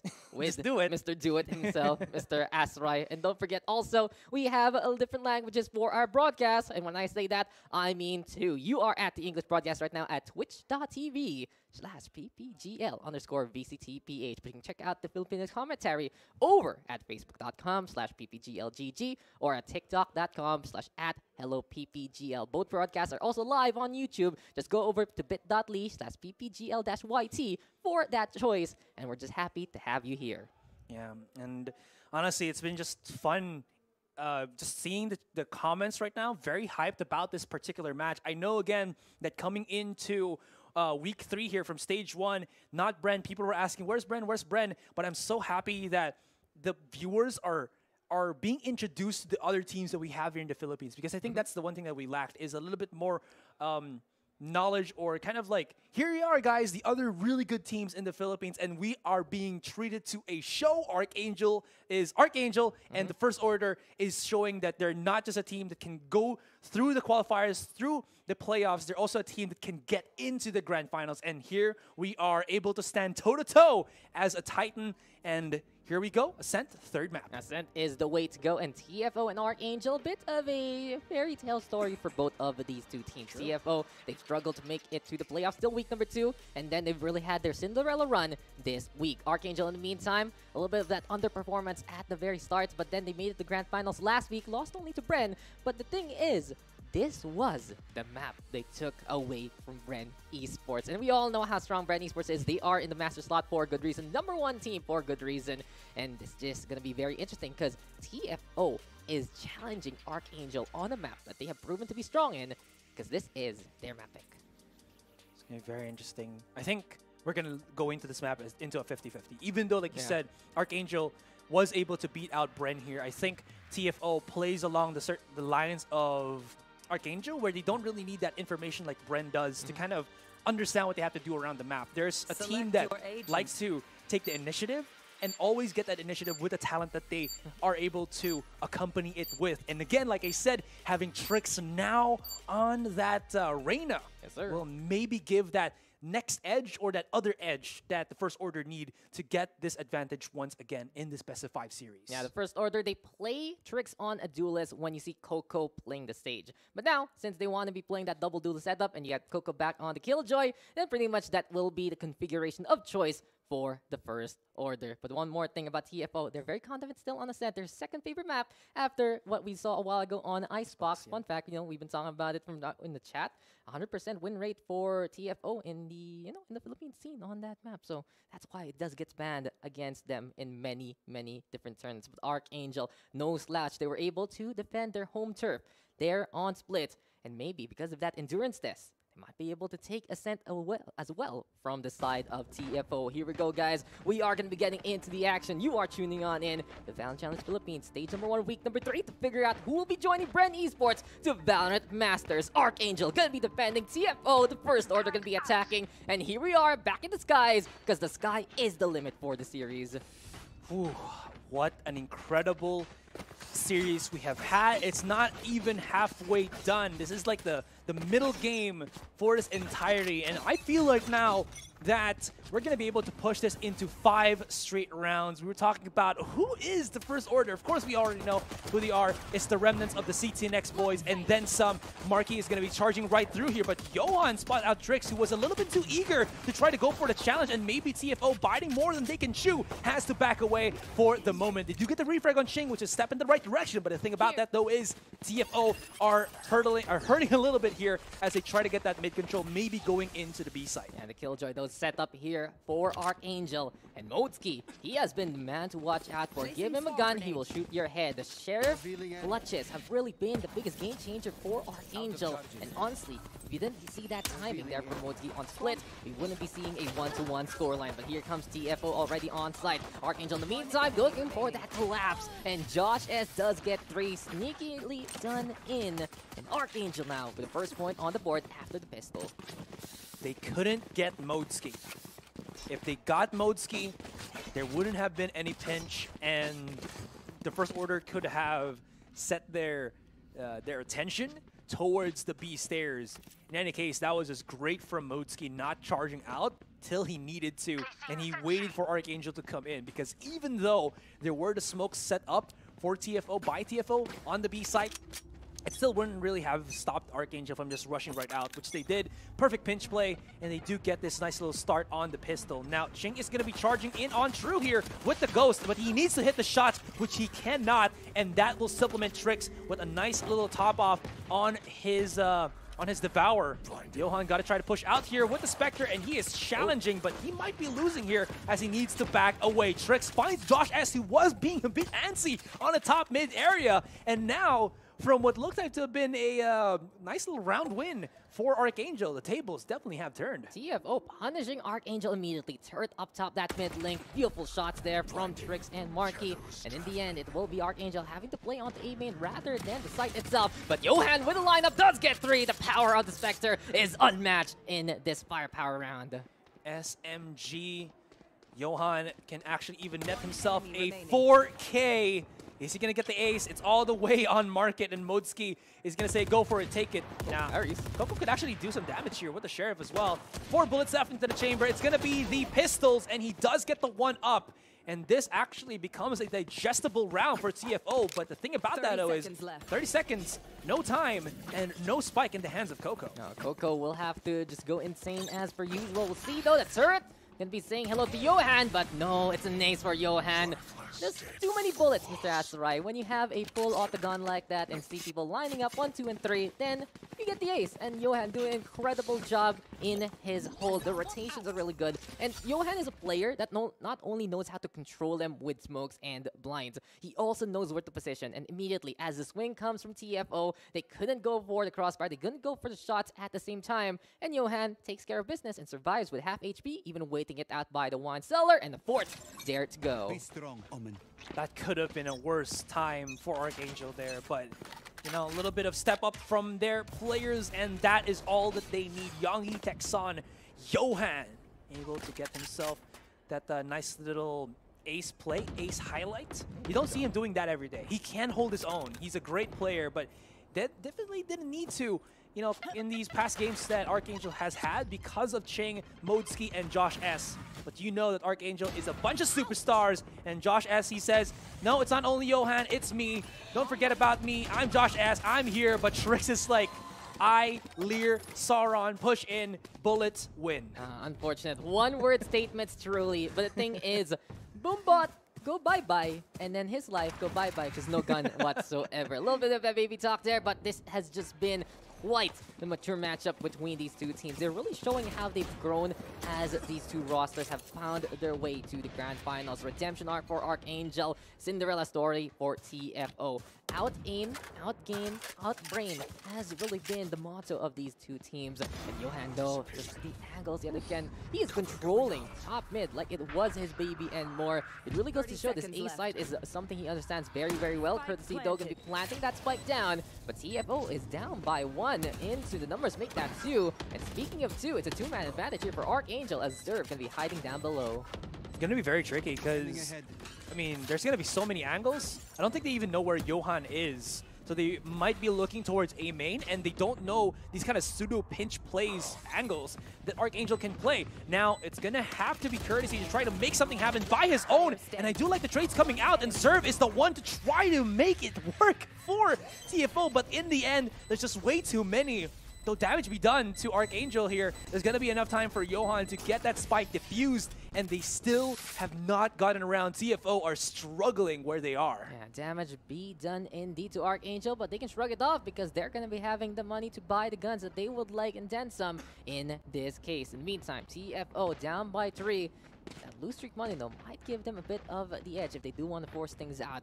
But no, sir. It's going to be up to the Sheriffs instead. And we have a Spectre buy here for Carl coming into this one. So 4 rifles and a Spectre on the defensive side. TFO in the meantime trying to channel their inner 1-taps. And Sheriffs are going to be the way to go. The problem is, TFO, they've been keeping it close as per usual, but they just haven't gotten that round win as of yet. And the score really matters here because if the momentum keeps going in Archangel's favor, we've seen these guys snowball out of control, especially in their semifinal matchup.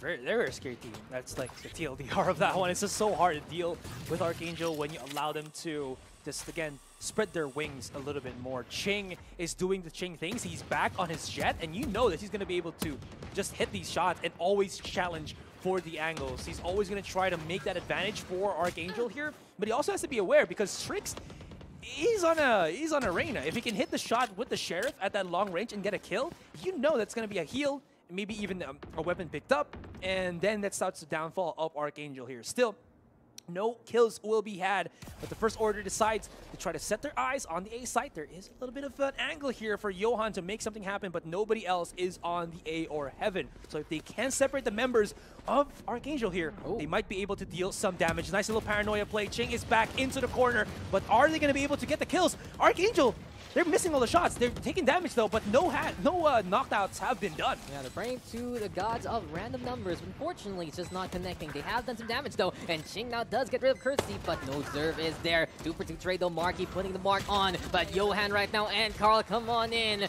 And there's the cleanup from Archangel yet again. And here we go again, Mr. Astrite. The First Order is ordering themselves to at least get some kills for these rounds, and they made it quite a fight against Archangel. But still, scoreline does matter. You see that AA is able to build up their bank, able to survive with some members, get the economy that they would like, get the points that they need on the defensive side, and things are looking very dire for TFO, even though they're showing us a good deal of pedigree with the double duelist, with the Sova intel. It's just not working out to capitalize into a scoreline. I think they were on a weaker buy, so they could at least be happy that they were able to deal some damage, and you can see that Archangel are building some economy, but not the best. So if there is a bit of rounds taken by TFO, I think they can just basically get a couple more if they... Oh, hell, hold on. Oh shit, he's going for it. Showstopper time, and here comes the kaboom! But instead, his face gonna get planted there, and Marky with that takedown. You make a very good point, Mr. Astrite. It's still a tipping point no matter what. And if Archangel does lose a round, it might put them at a bit of that collapse in the first place. But TFO now taking the man advantage. Good punish there onto the Raze, but Carl waiting, couldn't get the shot onto Zerv. The Omen shrugs it off and is able to survive. Over and out on the B side. Ching even gonna get caught out here by Coco. And the First Order, they said, you know, it was only a matter of time since we have gotten the advantage. It's only a matter of time since we can actually make this one work. And Modeski gonna be on the other side. TFO in firm control of B sites. I like the flights play, But I think the more that the teams see it, the more that the pros experience it, the more that they can understand where they had to do to just dodge the showstopper. Because even though it's a big range kaboom boom, if you can just not be in the line of sight of somebody like Josh S, he will have to wait for like visual confirmation before he says like, I'm gonna pop off my rocket just to get a kill. And he spotted out Marky, which is probably the worst target to try to get that rocket on. And that was definitely the quick downfall. Now Modesky is just gonna play, you know, devil's advocate here and try to just, you know, take out the guns from the first order. That's all he can do, really. Not gonna happen. First order finally get their first round. To punish the exit attempt, that was just it. It's like, hey, are you challenging me? Are you walking towards me? How dare you? I'm gonna shoot you. And, oh, yes. Do you want to fight me, brother? But no. Yeah. But the thing is, Modesky, we've seen it for the past 2 games. When he has a sheriff, it's scary, and he really has been the best shot of Archangel. Literally, he's really been crazy at hitting those nutty shots, clutching it out. And even though he's only had a quiet start here on Ascent with Yuhan taking command after that beautiful ace, it still is going to be scary to face off against the Killjoy. But TFO with that first point. Here comes Archangel though, whipping out the operator. Ching though immediately exposed. The back on away, 40 HP on his hand, and the Blade Storm will pin the Omen to the wall. Johan gonna go on down. Here comes the first order, and will be decimation already onto the A defenders as TFO is winning fight after fight and after fight. I gotta ask if Marky is like a professional, you know, dartboard champion or something, because he's just hitting these shots that he's not supposed to be able to. Just quick reaction times and all throughout. He just charges way right in to the hearts and to the back of the line on A site. And Archangel, they're going to be just coming back, or just rather retreating, bleeding. Tricks, though, will try to go for that aggressive lurk play. It's spotted by Modesky. Like you said, he's such an insane shot for Archangel that he can just get these kills that shouldn't really go for him.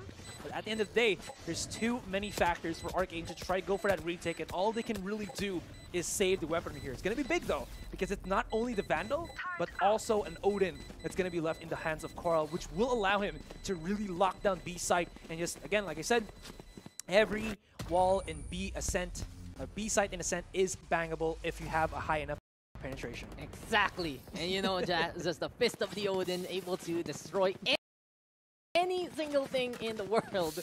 But then again, TFO doing a really good job with the intel that they get. They try to actually figure out where Modesky is it, and as soon as they confirmed that A site was right for the taken, opened up and no traps in the way, then fine, let's be handy dandy and let's move into A site instead. Modesky though still with the punish, and I really feel like for TFO they still need to kill Modesky sometime, because if he is gonna be the Grim Reaper and he is actually on the site that TFO sieges on in, and TFO won't be really standing a chance in terms of that confidence. But then again, the First Order has already proven many wrongs so far in putting up a great fight against Archangel, and here they come yet again. Courtesy gonna be scanning on the round. Tricks will be throwing that Leer, and it seems like the play here for the First Order is to go for the zone and play the lockdown maybe. Hunter Fury though gonna be the call though first. Courtesy trying to line it up, giving some space. Shock Dart volley though, courtesy of Carl. Red bouncing on the round. Coco planting the spike. It seems like TFO given a reprieve to step on up as AA is gonna be playing the retake.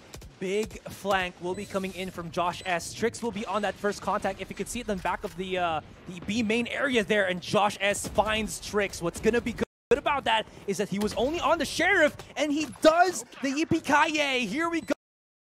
So the Cowboy Josh S gets a couple of kills here, and Zerv is gonna get pinched. He does get the kill on Josh S, but Ching is onto his side, and what looked like to have been a really good round for TFO has been turned the tables again. And here we are, such easy takes as they have the lockdown, or sorry, not the lockdown, but they have the Odin in the hands of Carl, and the back of B site is fair game when you have the LMG in your arsenal. Yeah, that Odin is just gonna be the god of all, especially on B site. Can easily hit B main, can easily hit that gold house, and Archangel right now up by 3, just taking that away from TFO. Goes to show though that this Archangel team, they hit the nuttiest shots. Like TFO, we've seen the legs of Marky, Zerv, and Coco especially just absolutely crap at getting takedowns, but when you getting that yesterday, Archangel, just insane indeed with their shots as well when they dominated. These one taps are more or less a sure thing. When you face off against Archangel, you really just have to find ways to out-aim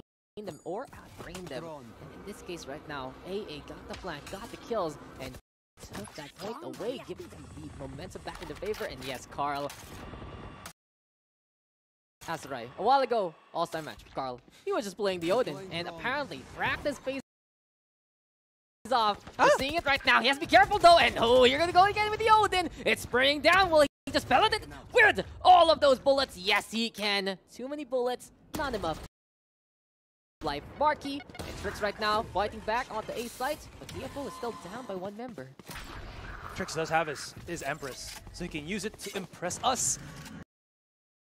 To at least be able to get this clutch with the 3 versus 2. There is going to be the fake on the ultimate of Johan, but Trix is holding an angle here.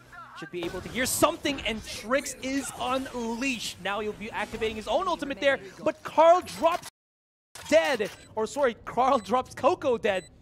Still, Spike will be had, and Trix is into a 1 versus 2 scenario. He has to get the kill here, and he does. What an insane shot from one of the best players of the First Order, and he knows that Trix is going to be full on HP, but he has full of himself with this Odin. If he can find where his opponent is, he might be able to get the one advantage that he needs to, but he is holding his own, and Trix will play it so intelligently. All he had to do was not move, because the one thing that Odin cannot penetrate is Generator. Electricity, apparently, the best savior of your life. But then again, let's not try to get that shock therapy on. The thing is, though, it was a really good call for TFO to pop that Empress. It really was just Trix deciding to play the clutch, and not only that, he does get a insta-heal after killing Ching, and then he was able to move on the round, back to the Generator, and stay in cover. The only call against Nodin is to be at the right place and at the right time. Trix there clutching it out for TFO. And in this kind of series, man, it's not just about the plays, it really is about the clutch. Both teams have proven that they can really turn it up when their team needs it the most. He was low. Trix was actually like one hit, and then HP, right? Exactly, and then Ching was just not able to hit the shot that he needed to, and that really turned the tables around. People said, some speculated that Reyna's not going to be good. Honestly, I think he's even better. She's even better now, even without the 4 full charges. You only get like 2 for the Dismiss and Devour.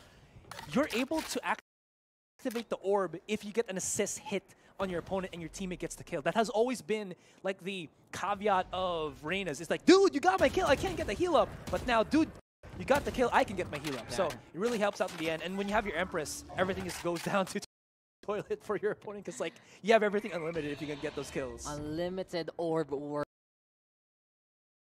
and you are just going to be happy to throw them out one by one. Here we go, though, with a floating orb. That's a Leer into play behind the garden area.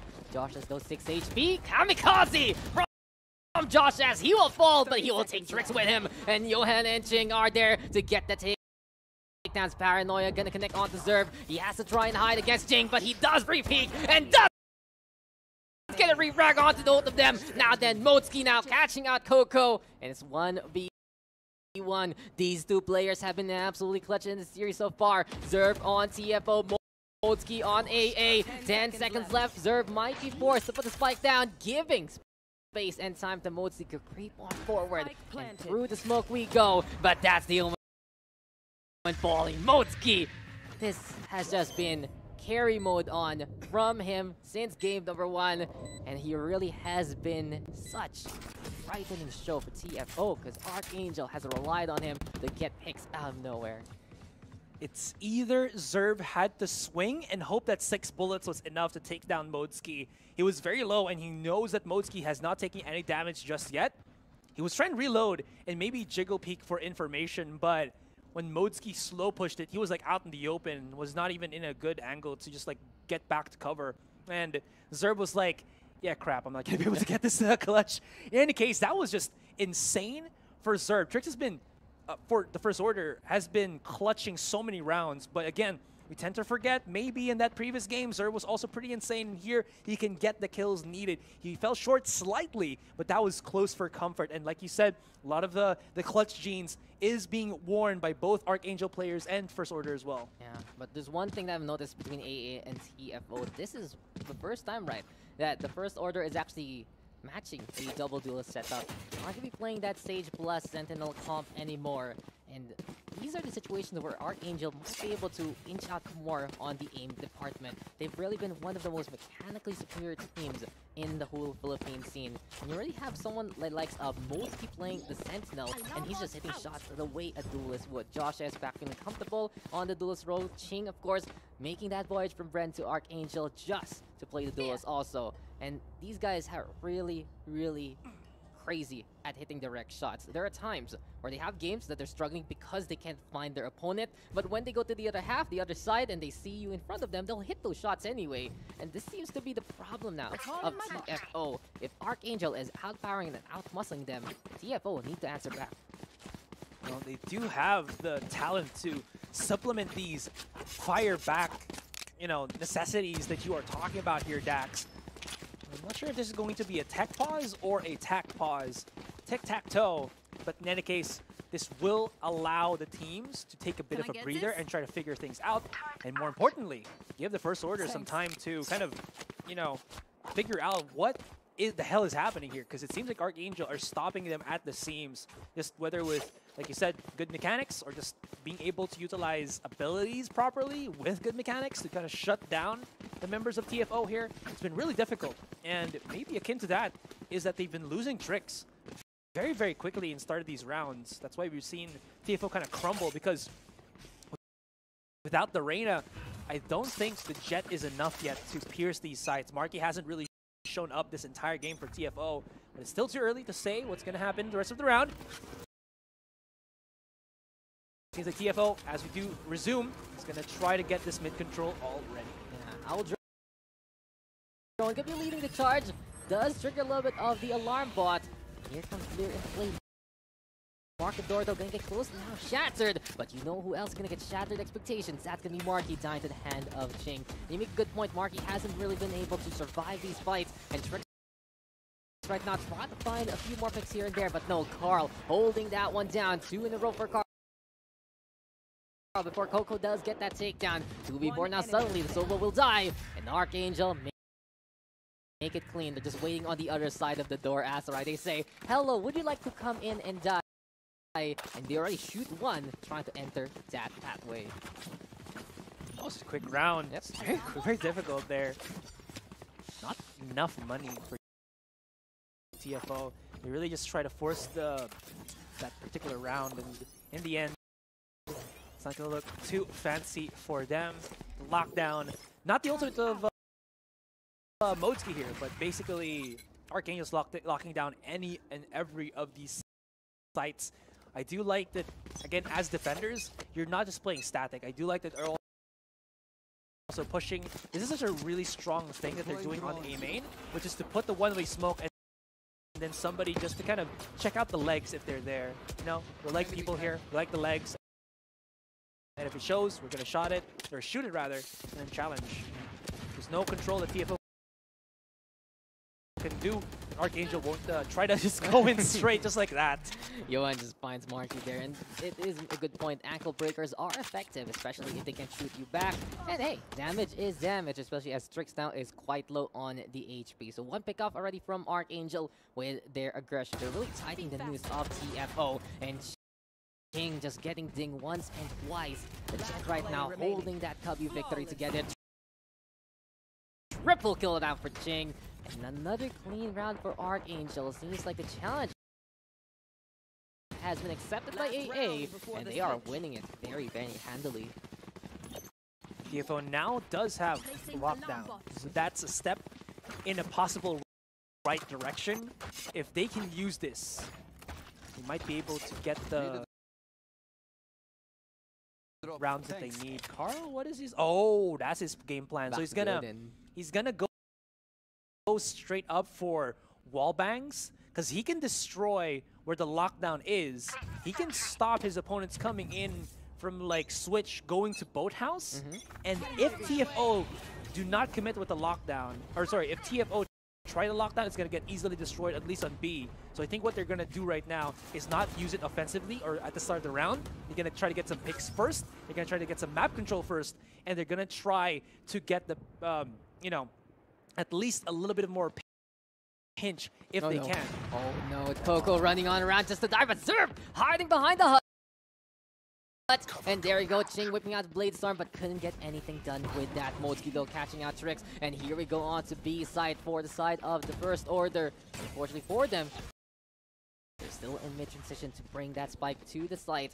And Archangel for now, waiting by the defender spawn, waiting by A, and will be trying to regroup and recoup before they play that retake.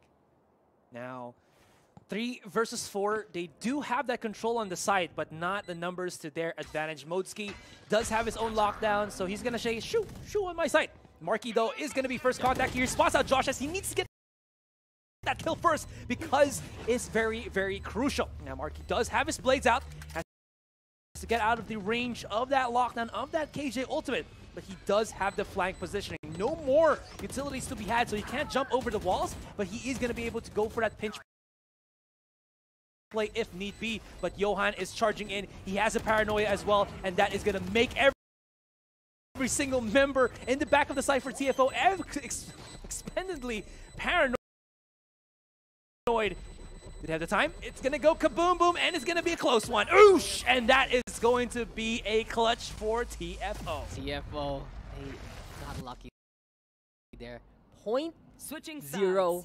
0.08. Really? I wasn't counting. That was 0.08. Oh that my was gosh. almost. I think in terms of the animation, actually finished, but then the spike already detonated at the same time. So happily unfortunate for Archangel. They had the right plan.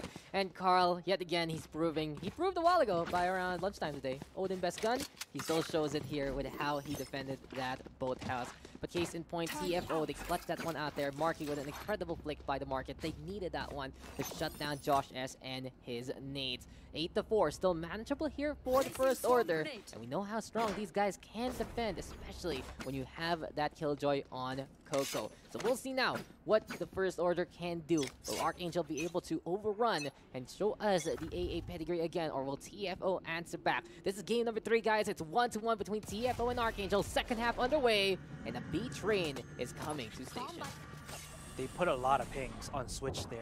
Nice little lineup on the Paranoia. They will not be able to get the full dinks on the on that recon dart, but it seems like Serv was like he just sprayed on the wall, and yeah, I'm just gonna leave my mark here on the side because I'm gonna be left scarred and dead at the back of it. There's going to be a nice little lineup there with the shot dart. I don't think it's gonna get killed though. Josh S knows one is on market, and he might go shopping a little bit here to find a couple of kills to get his cred score a little bit higher, as the numbers not really in the favor of TFO. Still holding an angle here, and here they come with the recon. Have to check your right. It's going to be so crucial to check these corners, and it's going to be a nice little kill. Josh has whipped out his blades there, his melee to maybe knife the face of the last opponent. The thing about that is, there's still more members of Archangel, and now they're starting to run away with this one. Is TFO going to force, or just save and go for that next round with the full? Yeah, the First Order need to decide and fast what their plan's gonna be for the second half, because Archangel hiding onto the corner by market. No one peeking this time for the First Order. It was the volley a while ago of Archangel on split, not checking these angles here and there, but they've learned their lesson. It really feels like they have adjusted on the fly yet again to improve in game number 3. Marky though, Bucky in hand. He knows he can get those shots, but Josh S a little bit too far to even hit that shot, but Tricks instead will get that takedown. So 1 kill piece for both sides. Chingo in the meantime catching out Zerv. And the TFO trying to force things out. They have to be careful with the economy looking to be a bit kaput again as the shock darts are coming to the door, and Archangel flying high yet again. The heavens are really their home, especially as we are on ascent. And now spike planted, smoking the way, and Archangel taking points and taking some positions. Oh no. Wait. Oh no, that actually hurts AA because they were shooting the Aldron, I believe, and they also pinged that the Omen was there. So in the end, it will be Archangel falling flat on that Omen. But I think TFO saw that more so rather than the Aldron actually giving away his position. A little bit unfortunate anyway, but Moski now with the kill onto Coco. Here comes Carl also. Trickstone in the meantime with a triple kill, but Ching is there from afar. And Archangel, another point on the board. This is the classic AA experience that we know. When they try to run away with the game, they do so with such overwhelming strength. I really do like that entry frag that came in from Ching there. Yeah, there was a kill by Trix onto one of the members of Archangel, but Ching pushed up, dashed into the side, saw that there was a boombot, their boombot, that exploded on door. I don't think he had visual confirmation that somebody was there, but because the boombot went up, kaboomed, he just sprayed and knew that he was gonna kill. And that really hurt, I think, the control and door for TFO. And Ching is just so quick, he just knows what he needs to do, which is to get that control in A heaven, knowing that his opponent don't really have the numbers advantage as well. And they're just gonna go and wreak some havoc now. Courtesy is just gonna be on the front here. Ching does get a kill, Coco does get the shutdown, but Courtesy is left on an island once again. Can he go for that second stray transfer? Not gonna happen, and Archangel claimed the site. They did have to take some damage for it. As you can see, Carl is pretty damn low. But still, with these smokes, I think TFO have to be guessing a little bit. They don't have that control in B main. They do have some time, so they're waiting for Marky to get that confirmation first that nobody is here to, well, counter their retake. They also do have a paranoia from Zerb. So steps, utilities is in favor of TFO, but this is still going to be tricky because, well, it's Archangel. Archangel scary, and there you go, Carl again, a master of the Odin. Trickstone in the meantime moving on forward, and Stu 4-2. Here comes Marky though, playing the Cloudburst, trying to fake it out. And no spray down as of yet from AA. They're trying to conserve their bullets. Apparently their lives are going to get forfeit. TFO Tricks with the triple. But does he have the time? This is going to be close again. And it's going to be at the edge of that timer. Archangel still win it out from 0.08 a while ago. 0.19 now. These timers are just not on the side of the defenders. They took a long time. It took even further as Zerv was spotted out. I think that was a recon dart by Carl, and then he just like sprayed perfectly through Switch and just did not allow Zerv to do anything. That would have been really helpful though, because rather than, you know, what was it, the Cloudburst, I think? No, just like basically paranoia from Zerv would have been so crucial in flushing the bout and allowing Trix to be confident enough to try to push them at the back of the B site. All said and done though, that was a nice little Cloudburst that was saved up by Ching, which really did just allow them to just like, you know, not really do too much, not go for that contact play with a little bit. And Archangel, they bought so much time that we're looking at 11-4. So close, like you said, like 0.19 seconds. Now you are going to be going for that tactical pause, a bit of a breather, a bit of restructuring yourselves, and a bit of just telling ourselves what the hell do we need to do to get this advantage going to our favor, because now Archangel are showing they can run away in this Ascent map. Really true. And Archangel right now, they're showing also their fortitude, how strong they can be against fatigue, especially after such a long game on splits a while ago. They won that, albeit barely. They figured things out, and they made it work. But then again, now you're in a sense, AA is just running away with it.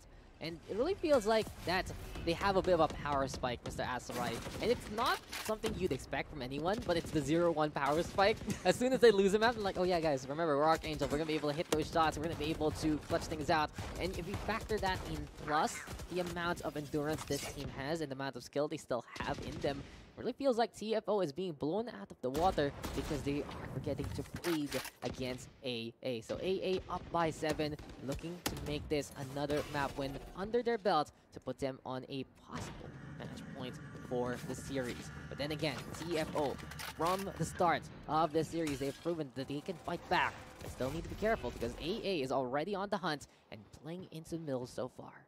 They've been in control of it as well. So that is going to be... Oh, is this Coco? That's gonna just be at the back of site and say, where are you guys? I need help. They smoked you out, but you need to challenge. Although Archangel, playing this ever so smartly, is gonna go rotate back onto A. And Marky He only has a Bucky here, but maybe this Bucky is gonna be fatal. Yes, he finds the one, does have the dash out, and there's going to be the challenge by Josh S. Smartly uses the Cloud Burst here, but gotta back away as the nades almost connected. And Archangel, they're spread for time, and Zerv is holding true. Beautiful hold from Zerv here. He's gonna be able to rotate as well, still even has a Paranoia, and as Josh S comes out, maybe, just maybe, it's going to be Zerv to stop them in the tracks. 10 seconds left onto that timer. But TFO, they're basically giving away the free kills now. And what looked like to have been a really strong round for them has gone topsy-turvy with 3 members of Archangel playing that post plant. And here we go for the retake. Archangel's set up on the low ground. We got Motzki, we got Carl, and we also have the raise of Josh S looking to hold this one down. And there you go again, Motzki, still a man on the mission, still pretty much the Grim Reaper of TFO. And Archangel right now just having such a big advantage in this round. Recon Bolt though gonna get thrown on down. Ursi will forfeit his life against Carl. And now we are seeing the AA of all. We are seeing the AA that was promised to us all. 8 rounds the gap. Match point now for Archangel. They made it to the Grand Finals in week number 2. They're here in the Grand Finals right now in week number 3. And they're hungry for that Master slot. But they still need to win this best of 5. To do it, the best stop, the best step to take next is the win here on Ascent. Seems like the First Order is making a lot of mistakes here, but honestly, I think Archangel just has a better grasp of what they need to do to win these rounds. They can read the rotations of the First Order, or their rotate plays is making First Order second guess themselves. Josh S finds one of the alarm bots already. It's going to be a quick contact play, but Coco has a nice little angle.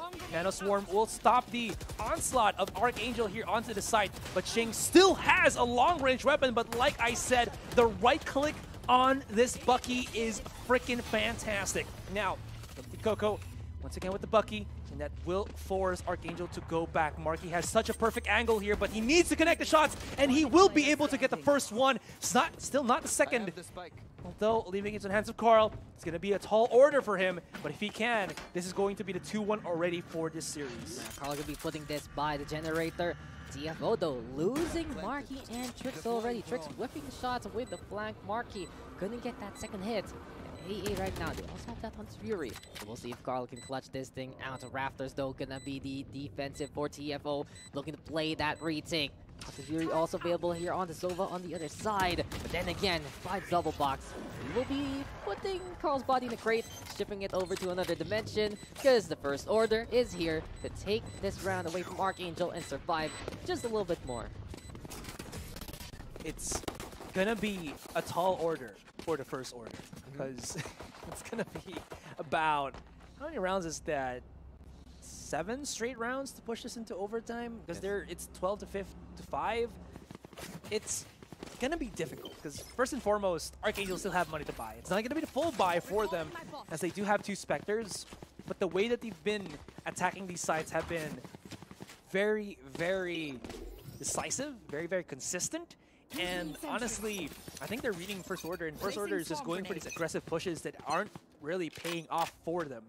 Maybe holding off ever so slightly could prove a little bit more successful for the TFO roster. They need to be able to get this Ascent map, because I feel like the more that we go into the other maps, the more that Archangel just have that map knowledge in the bag for them. They have more experience than First Order. Could be wrong with that one, but it seems like to be a true thing. Now, they have 3 big ultimates that they can use. Marky has to back away, and that lockdown perfectly destroyed by Courtesy here, and Marky is playing as a turret here onto the side. That's not going to explode in his face. But you can see the quick rotations and the fake plays for Archangel to try to go for A. They take B. B is the way to go, and now it will be TFO trying to reel it back. But look who's playing in the middle. Moski's waiting, but misses the shots to get a lethal blow. But he has tagged down the Omen just a little bit more. So timing is everything, and sidelines are a go. Carl right now, though, with the Hunt's Fury market, though, in the meantime, catching out Moski. But Trix gonna get turned into crisp, and here comes Johan as well. Archangel right now with a man advantage. Time is ticking, and Marky using the Cloud Burst to actually hide away from the Recon Bolt. But the Paranoia gonna connect instead. No sidelines for the time being. Courtesy right now sees the Omen. Johan gonna be put to the floor, and here comes TFO. Can they survive one more time, or will Archangel ascend even further into the heavens? They're trying to make it, and they will do so, taking Ascent away. You know, Asarai, this map is in the clouds, and Archangel, they say this is our home turf, this is where we belong, and now they have the series lead. I think Archangel have sniffed that they got a scent. Yes, you are a very funny man, but they have that scent of victory, the scent of that master slot. And it really goes to show, fatigue is going to be a big factor in this series. After the slaughter that was split, here we are with the one-sided affair for Archangel on Ascent. A really great job by them reading how TFO was going to position, how they were going to move, and winning fight after fight. There was a time where Modesky was nigh unkillable. There was a time where Carl just whoops out the Odin and hits all the shots. And really, we've seen Archangel beat the best on a map like this. And of course, it wouldn't be a little too difficult to say that they might be able to beat the rest. Thing about that, in the last rounds that we saw in the Ascent map, was that I feel like TFO, when they were playing defense, kind of started playing static. That's always a mistake that you're going to try to go on, is that playing a little bit further back doesn't mean that you just wait for your opponents to come in, because that allows the attackers to rotate and go for whatever they want to do. Granted, of course, that it seems like Archangel was going to go for the A site, but I think Marky had to push a little bit further, a little bit faster, but maybe it's because they didn't have the flash or anything.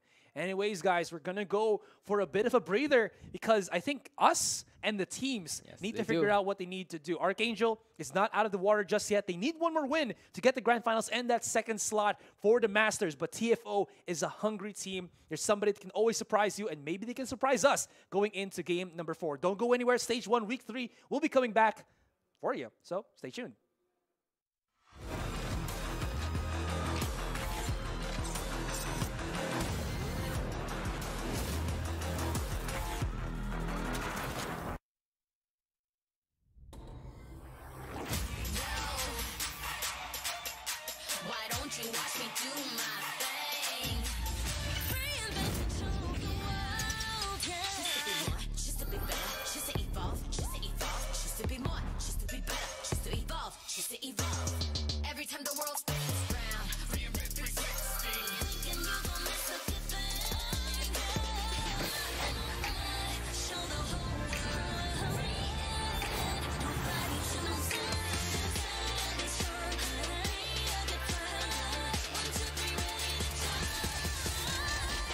Watch me do my thing.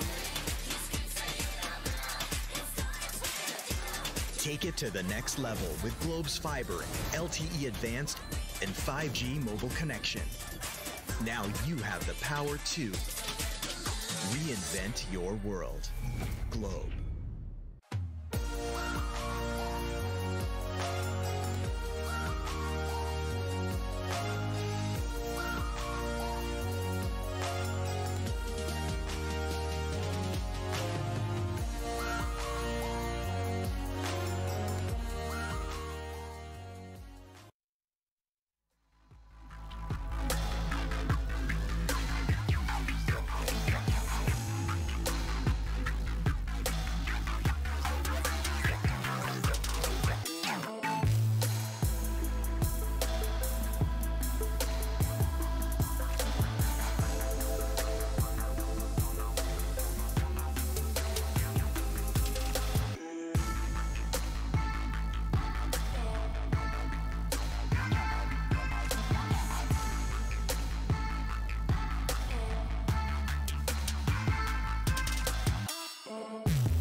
We only have a few more seconds to blast off, as it seems like Archangel are starting to pave the way to victory, to pave the way for them to be that second seeded slot in our Masters representatives. And damn, are they just dominating in that last game.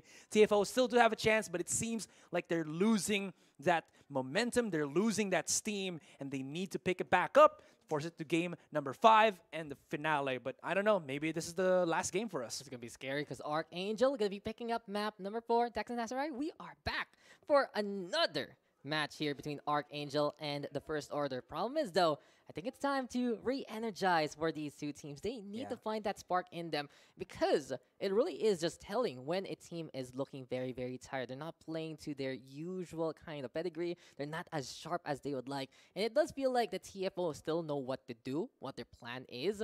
But then again, there's that hint of sluggishness. There's that hint of being at only a step or two, a little too far off, especially when you're playing that Bucky. And Archangel's like, we're going to still hit those one-taps. We're still going to be hitting those shots. And you cannot show any kind of weakness against Archangel. You have to be consistent like them to fight back. And it's just not working out for TFO right now. But then again, this is still a chance for them. If you believe in the First Order, then it will be time to give them your energy, because they desperately need it. Archangel, in the meantime, still looking very, very strong. And that was the AA performance that was promised ever since week number 1. But we are not done yet. Map number 4, Haven, AA's pick. TFO, though, going to be on the attacking side. Archangel going to be defending. And it will be all down to this Mr. Asteroid. Who will make it to the VALORANT Master slot? Is it going to be AA, or are we going to be getting a game number 5? I believe that the bio, you know, just going to be able to push this forward. Well, maybe the F in TFO stands for forward, as they need to move a little bit more towards the direction of victory. Archangel here, though, looking to have a composition that is only going to have Ching as their duelist. This is the defender's side. I do like that they have a lot of ways to plug up the sites with the Sage and the Killjoy here. No, I'm getting flashbacks. It's the sewer wall. Yeah. The legendary Motsky sewer wall. How many segments do you have to break, Mr. Asteroid? 3, right? Going into A, B, and C, is that right? Or no, 4, because you need sewer, you need A long, you need mid, and you need C long. And I think with the Killjoy and the Sage, you should be able to just plug up like 2 or 3 and allow your team to just basically like sit in the back side and say like, yeah, we got this. It's like construction work is a go. Please go that way. True. And then Archangel just sets up a trap. They pretty much kill you on the spot. And this defense is going to be very, very scary. A sewer. You're not going to be seeing that at all for TFO on the attacking side, unless they bust it down and try to break their way through. But the First Order, this has been their story so far. They've been trying to break through to the top 10 and then done. They tried to break through to the grand finals. They've done so. They are here looking to prove that they are the underdog story that is trying to make it to the Masters. But Archangel, they felt like their name has already been put for that spot, for that slate. And it's only up to them to get it right here, right now. Yeah, they're brushing it on already. It's like when you see those movies where the businessman gets like his new office and it says like their Archangel. It's a little bit more, right? And so one last game push for them. Of course, we're not going to count the First Order just yet. Never do. If it's any team that can go for that victory, that can rise up, First Order is the one to do it. They faced so many adversities coming here, and now in this final game, they have to step up, dig deep, and basically say to us that we are champions in the making, and we will go up against the hardest, and we will beat them. And of course, they still need 2 more games, but they can try to do their best now in Ascent, as they are going to be on the attacking side, and C seems to be the name of the game for them. Yeah, here we are on Haven, and Marky actually can get blinded there. Josh, in the meantime, with the kill on the Zerv. Bit of miscommunication probably here from the side of TFO, and AA cleaning up house. There you go already. Coco, the only one left, but this is just going to be no chance for him to survive. Archangel, yeah, this is looking to be AA completely on point and in their proper favor. That was incredibly atrocious for the First Order. I mean, we can't sugarcoat that. Like, they had everything that they needed to, but the timing for Zerv's Paranoia, I think that was Zerv's Paranoia, right, that hit Marky? It looked like it, right? Right, because it went from behind him. It wasn't even in front of him that hit. in any case, that just means that he was blind. He could have actually gotten the kill on Josh S, but because he didn't have that visual confirmation, he was looking at spawn and underneath him, not right behind him. And I mean, he got away from the damage, but that basically allowed Josh S as well as Johan to just do the things that they needed to do. There is going to be a nice little lineup with courtesy there, and they're going to try to go for this play. I think we also saw TFO did this before, but it's not going to work in the end because Josh S has all of these nano swarms. And yeah, turret. The turret says low trick.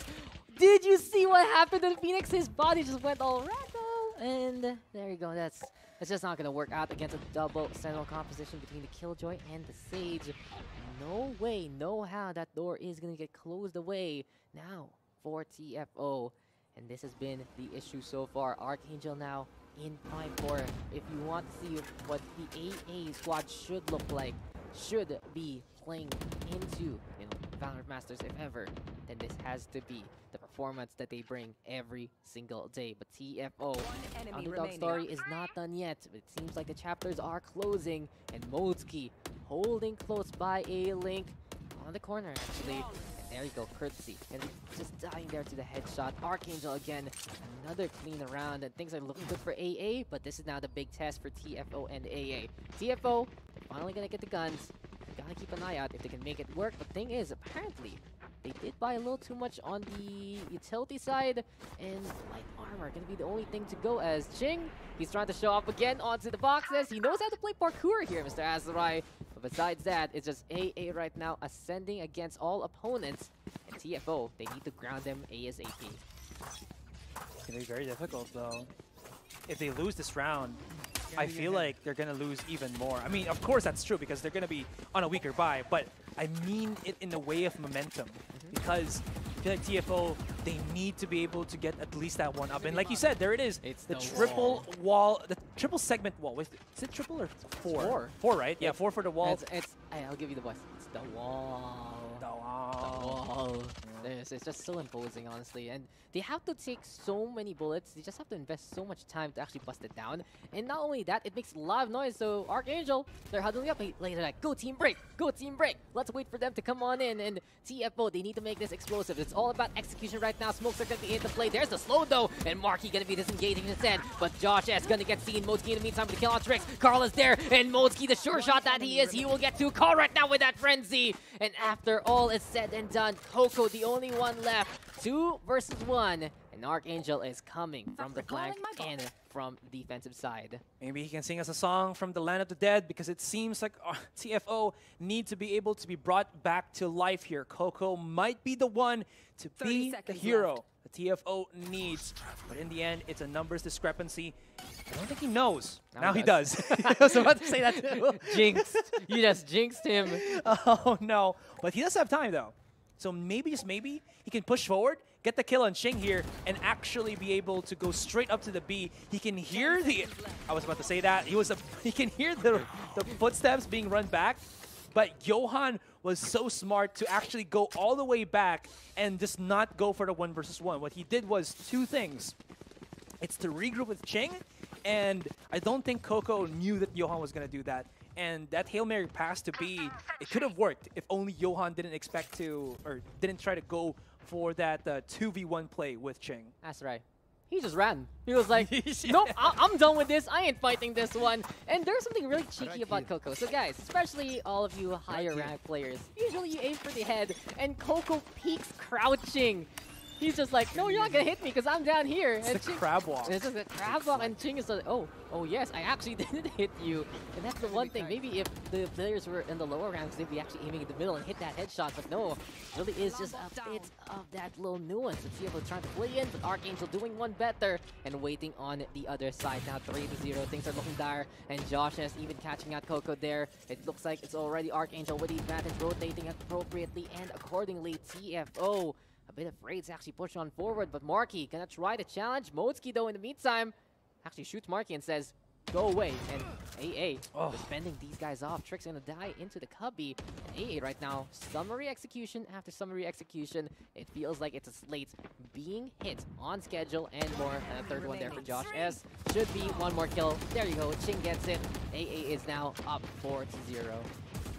There's no answer like, by that I mean, for the First Order, they have Trix and Marky on really capable duelist agents.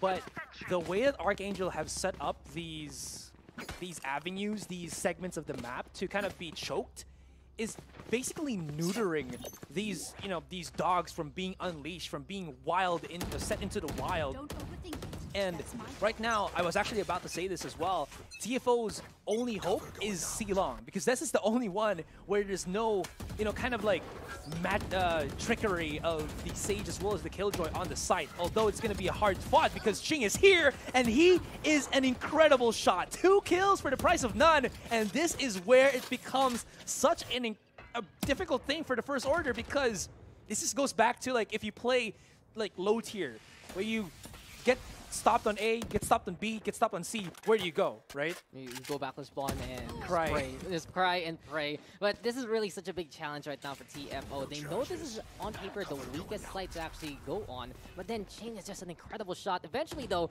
Courtesy will hit that shock dart against a low HP Jet, and that will be the takedown there. So 4v3. Archangel though has already rotated, and not only that, seems like they've sealed the garage with a wall in the first place. Modesky can be sticking around by the logs alongside the Omen.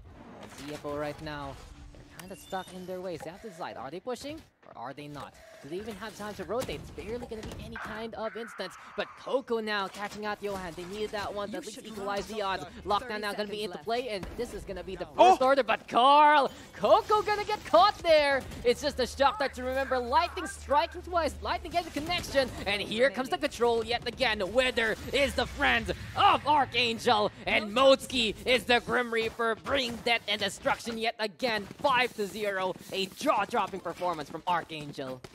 That was a smooth movement from Archangel.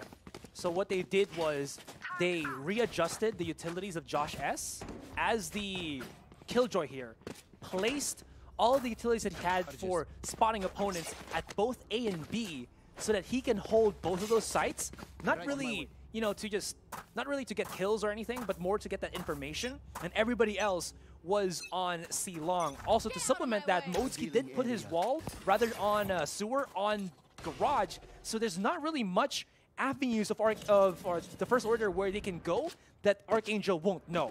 And that in itself is so difficult, because the First Order, they thrive on being able to be unpredictable. But it's kind of the same thing with Bren, right? When they're playing Ascent, is that if you can play all these information gathering abilities and you can play around that, there's nothing that the attackers can really do that you won't be able to know and that you won't be able to counter out. Yeah, just this is going to be TFO though going for a quick take, but there we go. The lockdown, but Marky now waking on up. They need it. They need to slap everyone awake on the TFO team. And here comes the Blade Storm, and he kills Josh Ash before he gets detained. Josh has Argo, but no, Marky will still get the triple. And now it will be Trix from A-Long to get that takedown. 4v1. TFO realizing that clutch is what they need right now. It's in their veins, it's in their blood, it's in their genes. And they are just hunting down Carl for now. Carl stuck in the corner by A Short, and he's trying to creep on away, but someone's waiting, and his name is Coco. What balls on that man from Marky. The heroics from the Jet. Most players, man, they'd be so afraid to play in the lockdown, but Marky, no fear, takes down 3 before he falls. What a play from TFO.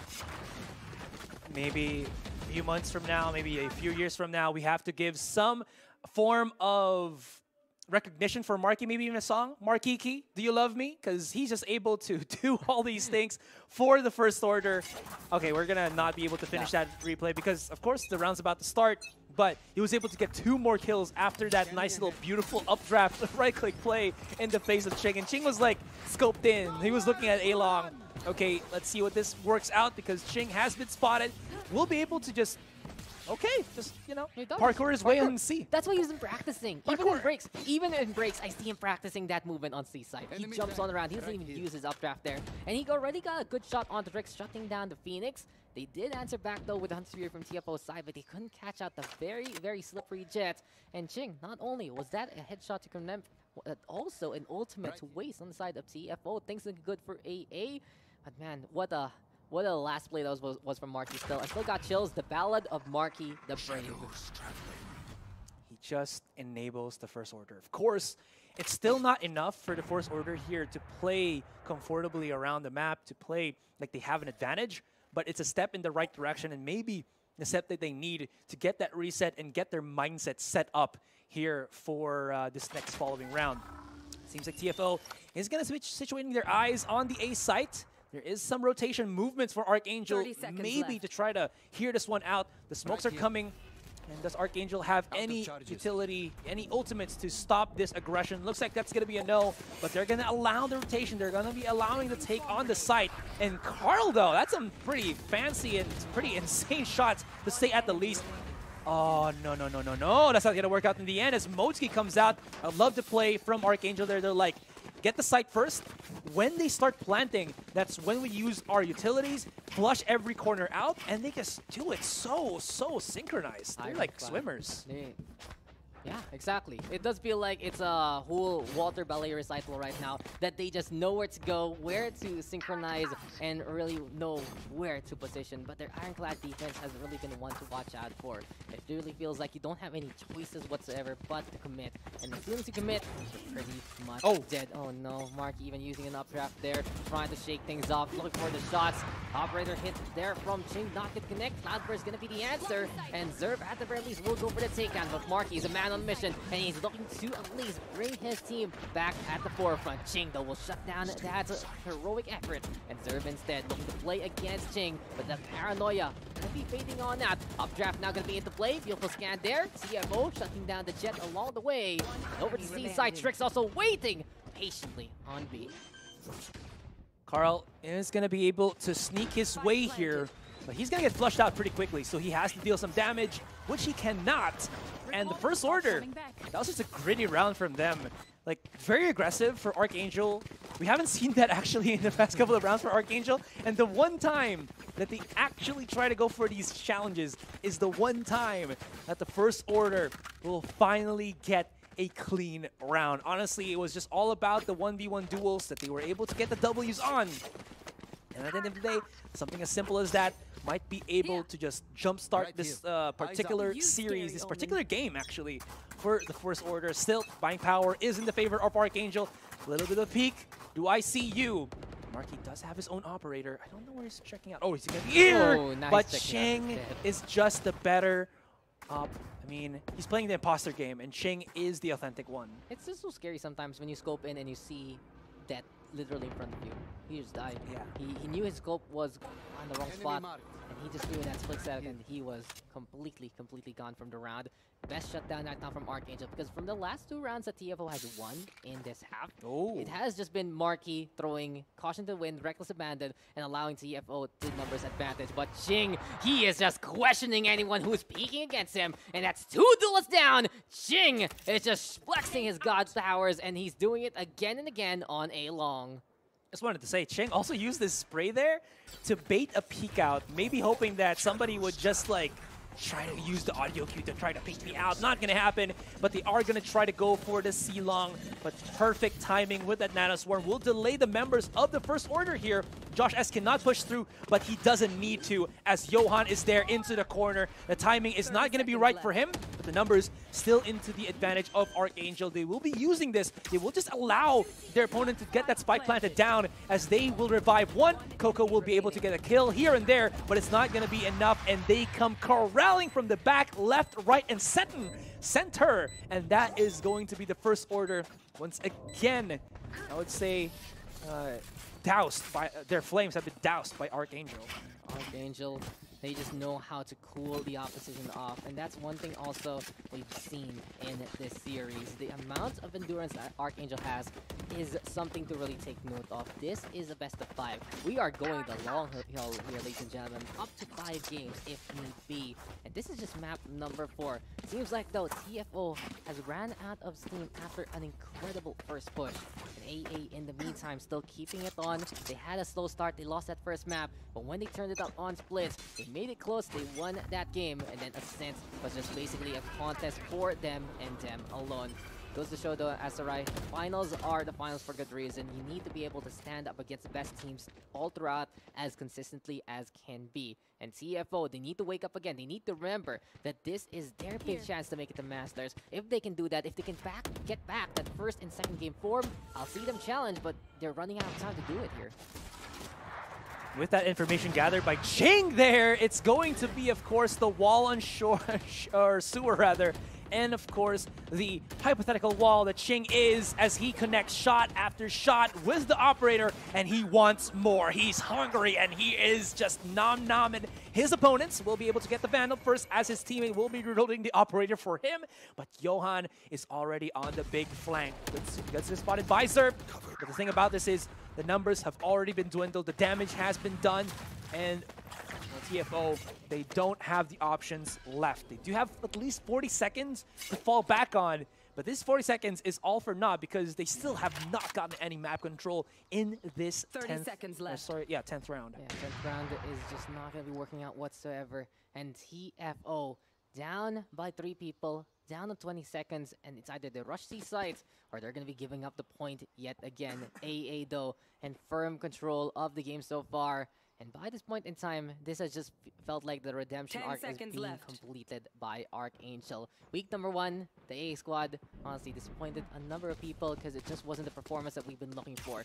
This is now the standard that AA is playing, as it courtesy does catch out Johan. Carlo in the meantime with a takedown onto 2. There is no surviving against Archangel. 8-2 the scoreline. But yes, AA have reeled it back. They faced off against their best opponents. They faced off against themselves. They've really actualized. They've found ways to get a proper support structure, realize what they can play, and now things are looking so clean for Archangel as TFO is down by 6. And we are in a pause because TFO, they need it. They need that break and need to remember what brought them to this point. Who they are. Who they are.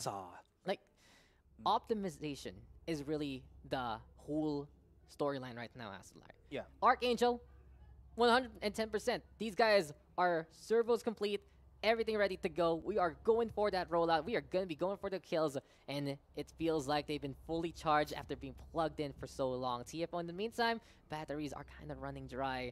And the first order, we all know it's in them. We see it time and time again, that they have the right ideas, they have the right plans, and they want to get the right executions, but then they're only a step or 2 behind Archangel, literally. It's either they're a little too far away, they hit each other with abilities because they couldn't get the coordination right in terms of speed, and most especially is when they're just a little bit too late on the peak. The reticle is just not on the right angle, and there you go, Archangel takes advantage, and this is what's chipping away against TFO. The right stuff is in there, but it's just getting clogged by all the tiredness and more. And we all know, especially as people in Sasarai, it's just, you feel tired, it's going to be even harder to try and perform best. It is what it is, but the thing about that is even if that is the case, it's not an excuse. You gotta try to do your best. We know, of course, the TFO is doing what they can, but they really are struggling. Archangel always say that they, to fly high, that's their motto. The thing about that, Archangels aren't really, guardians. They're smiters. Actually. And Archangel right now, as a team, have been smiting the members of TFO left, right, and center for so many of these games, for so many of these rounds, especially here in Haven. It's been stapled already. It's been stamped. The thing about that is maybe there is a correctional fluid here for TFO that they can use to stop off that that final signing. That Archangel is the team to win for, well, this going into Masters. Yeah, Punishers indeed Archangel are, and absolutely no excuse because AA has gone through the same thing and come out better because of it. Now Archangel, it's still going to be them on the defensive. It seems like the plan right now is to play the post plant instead to try and go for the retake. A little dangerous though, because they do have the Hunter's Fury on the side of the first order, so they can actually break that lockdown if ever. It seems like it will also be Hunter's Fury available for AA right now, that they will unleash and catch out Marky immediately. So 1 tick of damage, going to be putting Marky at 70 HP. TFO though in the meantime trying to decide if they're going to be planting here or not.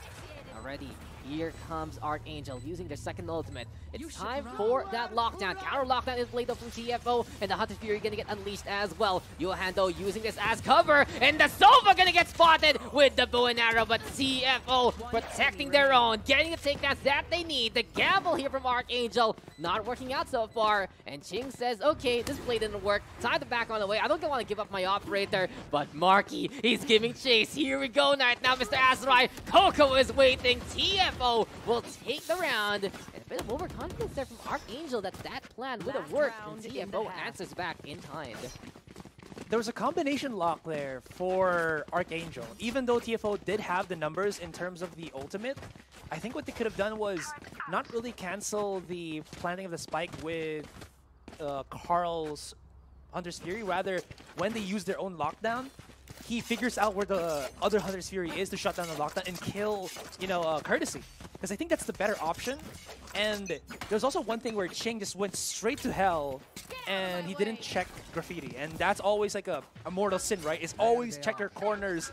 And nobody was kind of checking the other corner for him. And he just got bombarded, and the crossfires were just better for TFO at the end of the day there. Now they still have some steam here, as they do, of course, will use the run it back. Carl is already in no man's land. They know the positioning of him, but they still haven't flushed him out, as his teammate will be here to help him. And here comes Marky once again with the Blades and the Fury. But Carl shuts him down, only netting that one kill. TFO still haven't gotten a secure point in this one, but they do have Coco already for that quick rotation. Somebody might have heard his drop down there, but not close enough. He will be able to get through the alarm bot as well, and this is perfect because Ching doesn't know, and he might actually get surprised here. Slowly but surely, Coco is creeping in as Ching is looking into the side. Say goodnight, Sweet Prince, as Coco secures the C site, and that was a perfect lurk coming in from one of the star players of TFO. Bedtime, story time, and there you go. Night to Ching there. And Trix even catching out Josh as TFO now playing Divide and Conquer. And they're conquering multiple aspects of the map. Carl now all alone. And Archangel need to reel it back. They need to play responsibly because they already have such a big lead. Carl though with that kill. And here comes Carl with that second 3 in a row. So far for Carl for the round. Recon Bolt now trying to get that hit. And the Killjoy gonna fall. All eyes now on Trix. Can he make it happen? Carl though defusing, and timing is everything. The distance is there, the position is perfect, and TFO will still win it. Let's statement by Archangel saying they can win any round they choose. That was so close for Comfort. Honestly, way too close. That could have just been a straight up round for the first order, and they botched it. They almost botched it, actually. Still got the round because Trix was still alive, full of HP, full of life. Look at that. I mean, nothing really too special there, but I think he was just going for pros don't fake, the PDF. It's not a file, guys. It's a play. Might as well, right? They just go for the commitment. Might as well try and make it happen. Who knows how far Trix is, because they confirmed he was on a site. Yeah. And it really goes to show that TFO right now, they need to make sure that they confirm those kills, because the original part coming in like that, allowing the Killjoy to get scanned, really costing them their position on C. But here we go again, TFO. They still at least got the rounds they need at the latter part of the first half. And they will be looking to defend as much as possible as Archangel is up by 4. Josh says, no. Did he actually knife Marky? He actually knifed Marky before he died, and guys, come on. Haven't you seen the tweet from Patty Tech? You can't knife people anymore. You can't teabag anymore. It's not in the rules. That's not our region, and just it really was so unfortunate for TFO that they couldn't get the kill in time. Josh he wasn't even looking at the screen properly, and there you go. Carl though keeping an eye out. The barrel of the ghost quite large and in charge. But here we go with the frenzy looking to run on away, and Carl, he just gets the hell out of there. We've seen a lot of nopes here in this series, a lot of disengages, but both keep finding two, and Ching also does get the duo. Archangel being a cut above in the pistol, and they're out by a handful, 4 away from moving on to Masters. I think that's the best way to just go about that round. It was just a deep breath. TFO could not get the one up, and like you said, Dax, clock is ticking. Rounds are being shaved away one after the other, and TFO have to make a break for it. I don't think they can allow Archangel to get any more rounds here, because it's going to be just way too big of a gap, way too big of a lead, and it's just going to be way too much of a challenge for them to go soaring above. In case TFO are still going to be trying to do the crossfires with these shotguns, I think they do have a chance here.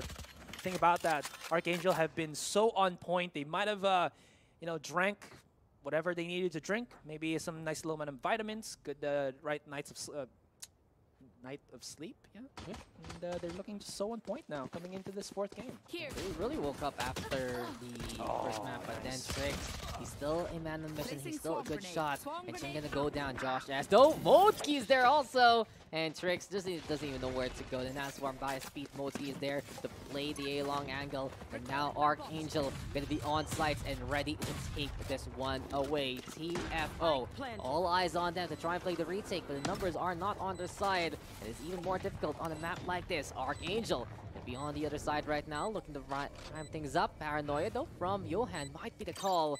There's some really good positioning here for Archangel. A bit of that aggression, bit of that punish, and a goodbye to Marky perhaps, but he gets away, disjointed, and this position, honestly, by the shock dart there. They have to die, right? So that they can get the money back? Yeah, they do. So they're just going to be going guns blazing. Beautiful headshot on the Modeski, but he's still able to survive. Johan in meantime with a takedown, and it's all eyes on Coco. The Killjoy gonna get caught by the connector, and the Omen will get those kills. Archangel now at double digits, closing in to that master slot. And can they actually wrap this one up, or will TFO give us the comeback of all comebacks? We'll find out very, very soon as the buys will come for TFO. But then again, it's still light armor for many of them. They definitely have to get that mother of all comebacks. It's getting bigger, the gap here, Dax. Honestly, I don't know what TFO can try to do here. They botched their economy once again. Do they have the money to actually go for full buys? They do have at least a couple of utilities or the full shields, but the thing about that, as you can see, Trix already, he had to sacrifice a little bit of his utility there, so he has to get some fights in and basically maximize the one flash that he has. That's not really a step in the right direction for TFO here. At least they do have the weaponry, but in the end, they're going to get flushed out once again. And Archangel, it seems like the name of the game is going to be the site here. He's going to get spotted out. He will hit a Paranoia, but he will get flushed out, and they know where he is. Ching, even through the Paranoia, he challenges because he had faith with the Recon Dart, but that still does allow Archangel to push into the site. And even if he did for the YOLO play, you only live once. Well, it's actually you only live twice, as you do have the resurrection from your own Sage to make that happen. And Johan says hello. What a sure shot there from Johan, and Archangel using that Sage advantage and resurrecting in the face of adversity. Carl in the meantime now with a kill onto Coco, and things are looking very clinical here for Archangel, but Courtesy, he still wants to fight back. He still wants to give us a common courtesy of giving us a match. And this is just going to be Carl actually getting hit. The bounces are real. Courtesy, unreal with that geometry. But can he do more? He's gotten 3 already. Backing on away instead. Takes that Vandal in hand. Archangel, another beautiful take. Ching sacrificing his life for the greater good, dashing on in, challenging the angle. But in any case, Archangel was able to get the kill, get the take, get the sight, and now take the point away from TFO. 2 rounds. Dos. San, I think in Japanese. You guys have made this quite a Spanish stream actually for the first 2 games. But That's true. It's just like, why are we watching some Dora the Explorer here? We're watching some Valorant. I think aside from, you know, if you guys are Filipino, right? Sinescuela, Mathematic, the other ones that we probably watch as kids is Blue's Clues and Dora the Explorer. You're showing your age. Oh no, my age is showing. It's fine, guys. It's okay. But Standing ahead. Or if you're younger, Paw Patrol. I like Paw Patrol. That's nice, right? But you know what's not nice right now for TFO is they are down by 7. And this is one thing that's actually hurting their economy, because this is going to be Coco getting caught out by Ching. They've been liking to force that Bucky. And in the first 2 games, it has worked. In the first 2 games, they were at the right angles, at the right timings, and at the right places. But this time, yeah, it's 900 credits for a basically all-in gun, and you need to be at the right spot to actually make it work. There we also get the Killjoy, getting a takedown. Archangel right now Two-man advantage. Oh. And we know, Trix even gonna get a taste of his own medicine in the middle. Caught out there. Archangel now moving over to C site. And things are looking very dire here for TFO, Mr. Asarai, as here comes Ching. Might see the Sova. Courtesy though, still the lone survivor, trying to fight back. But he's being hunted. Josh S now with 3 kills and match point for Archangel. It's knocking. It's knocking indeed. The Lost Reaper is already knocking at the door of the First Order, and it's halfway, maybe even 90% open, and they can't seem to stop it from opening even further. As Archangel is already looking to finish this game off, to finish this best of 5 with an almost clean 2 straight games from Ascent as well as here in Haven. They have been nigh unstoppable, and honestly, it's been a treat to see that. TFO, they showed that they have a lot of grit as well on Icebox and Split. Yeah, there you go. But it seems like it's not going to be enough here in the other maps where it seems like Archangel have called it their home. Coco, he doesn't miss those too often, but he will right now. Trix and teammate Mark, I believe, is going to be charging in from the back here. They will deny the lockdown, but the thing about that, though, is they have their positions already spent up. Marky will be able to spike Modeski.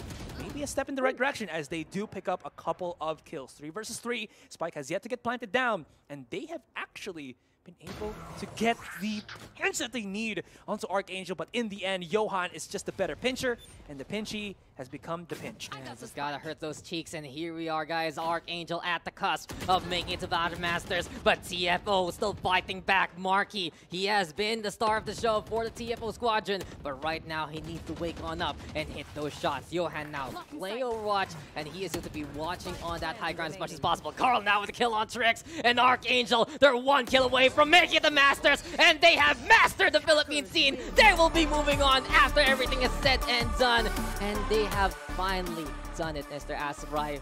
Week number 1, the struggles were there. Week number 2, they were almost there, but the rivals of Brand Esports, of course, taking it to the next level. But here we are, the best of the rest, the best that we've seen in week number 3. Archangel are your champions, and are going to be taking that second Valorant Master slot. Big congratulations to Archangel. We got to change that to 3 now. 3, there you go. Yeah, there you go. Thank you so much. go. Oh, you got it. But anyways, they did a fantastic job at finishing off those final 2 games. Honestly, this is what we needed, or I think this is what Archangel needed for them to get to that next level. Now, the next challenge for them, and as well as Bren, is being able to size up against the other teams in our region. But before we kind of talk about that, maybe on the next broadcasts, I also want to give a lot of credit to the First Order. We didn't have too much, I think, expectation coming from this particular team, but they showed so much pizzazz, so much talent, and so much understanding of their opponents. They might have fallen short here, guys, but it was just, I think, a little bit more of tweaking. Maybe they need to get picked up once again by a different organization here, because the First Order is one of the teams to definitely look out for, to definitely watch out for here in the Philippine scene. Yeah, TFO, they need that support, and I really feel like if they're able to get past any kind of fatigue, any kind of mental stress, then it really will be their chance to shine. But Archangel, I gotta give it to them because they've done an amazing job. After, 0-1 power spike. I told you, it's even coated. It's even coated on the PPGL page. It's like, it's really, the comebacks happen after they lose that first map. But if you really want the tipping point of the whole series, you look back at Split. That 4th round, or 4th, 5th round, or whatever it was, the round where Modeski just one-tap 2 people with a Sheriff, that was when Archangel said, guys, we can still fight back against TFO. Guys, we cannot lose whatsoever. And that whole map there, keeping it close, and Archangel taking that overtime win, that momentum brought them to win, in a sense, brought them to win on Haven, and you can really see that they were on a mission, they were motivated, and they are now going to be our Masters representative alongside Brand Esports. It has been an amazing playoffs this week. We've seen some of the closest matches, and we've seen pretty much the best improvements from all our teams so far. But we are going to be signing out on the caster side for Valorant Challengers. We're going to be getting that interview. We're going to be getting that panel as well to break down the action. And I've been Dax. He's been Asarai. We thank you guys for your time. This has been Archangel versus TFO, and we'll see you guys in just a bit for that post-game.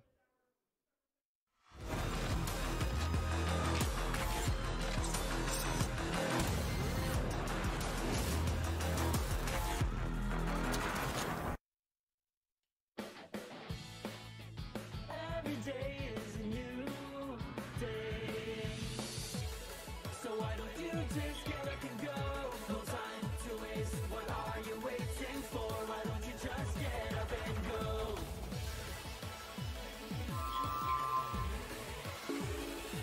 Go and create even more with the new Globe Prepaid, because it's your imagination that will keep the world going.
Angels have not fallen. In fact, they are soaring high right now as they soar and fly straight to the Masters with that second golden ticket. A big congratulations to Archangel in their decisive 3-1 victory that I predicted today, of course, against none other than TFO, who were phenomenal in the first 2 maps, but just seemed to slip away. We're going to be talking with one of the crucial clutch members of Archangel, Modsky, who has been amazing all throughout. So many clutches because of this guy. Every time he steps up the clutch, we were like, yeah, he would please. But we'll talk about that with him. So I got him on the line, actually. Modsky, where you at, man? What's up? Hey, man, what's up? All right. First of all, this is the question we gotta get out of the way. How's it feel to be going to the Masters? We're really happy about how we performed today and really expected ourselves to make it to the Masters, but we had to go through a lot of problems, and I'm happy that we were able to overcome them slowly but surely. Yeah, it seems like there were some identity crises within Archangel, but it seems like nowadays you guys are working like a well-oiled machine. Can you tell us a little bit about how that happened and like why you guys are seeming to like trust each other and drive so well? Oh, and everybody's Okay, there. hey, hold on. We just I was more than happy to make the right adjustments in order for us to succeed. So I gladly took up the Sentinel role in order to let Josh play Duelist because he's a more aggressive player in my opinion. And so far it's been working out for us. Yeah, clearly that is the case. Hindi ko siya marinig. How is everyone Lan, feeling hindi ko in siya the boot marinig, camp Lan. right now? What's the energy like there? Lan, hindi ko sila marinig. Chill. Sorry, what were you saying? Sorry, how is the energy like? What's it like in the boot camp right now? How's everyone feeling, man? Everyone's feeling good. We're really happy about the win, and we're about to celebrate in a bit. Okay, I'm gonna let you get to the celebration soon. But one question, real quick: How are you Wait lang, getting? How shh. are you going to be planning? How are you going to be preparing for the Masters? We understand that we have to work harder than everybody else, and we're gonna try our best to represent the Philippines well in the tournament. All right. Any any shout outs you get? Any shout outs to your fans and your Wait family? lang, And of course to anyone you want to give thanks to, and as well as a message to the teams that are waiting for you in the Masters. sorry. I didn't catch the last. Do you guys have any shout outs? Do you guys have any shout outs Shout outs. to your friends or family? And Wait of lang, course, Ako yung interview. Wait, I shout out to our coach Trix because she really helped us improve as a team, and I feel like we wouldn't have made such good progress without her. Shout out to our boss Mark Lee Cooper.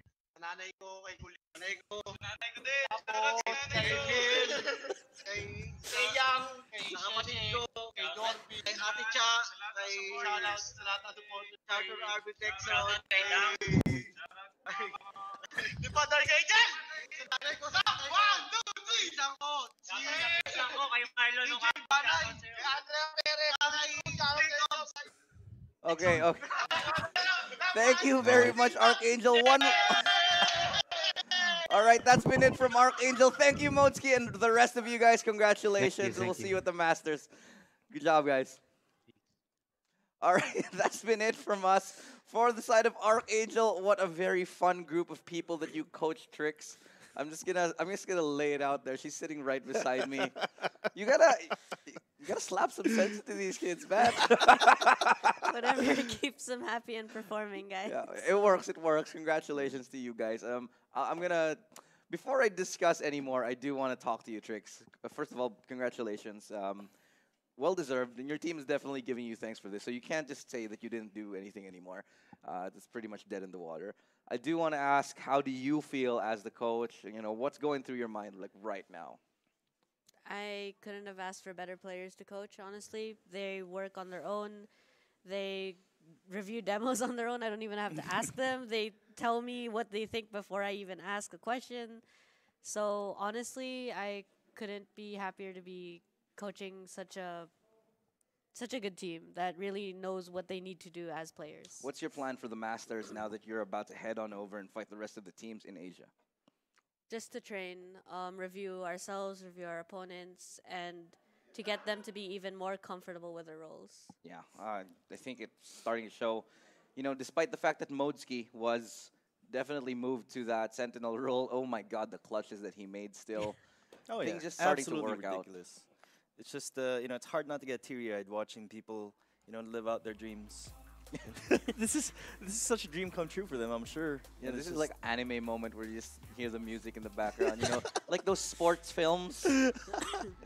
Well, you guys did keep calling it plot armor, so you know. It was though. I mean, they're no, but here. we finally figured it out. All right, it's no longer plot armor. They are control players. They're a control deck.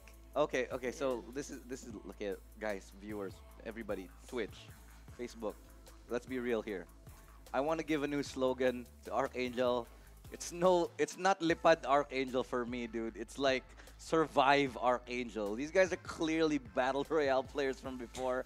Like, they just know how to outlast the opponents. Like, whether it's a best of 3 or best of 5, they hang on. If it's overtime, they'll find a way to win. They're just so... Yeah, they're so tough. Sort of like a war of attrition, so to speak.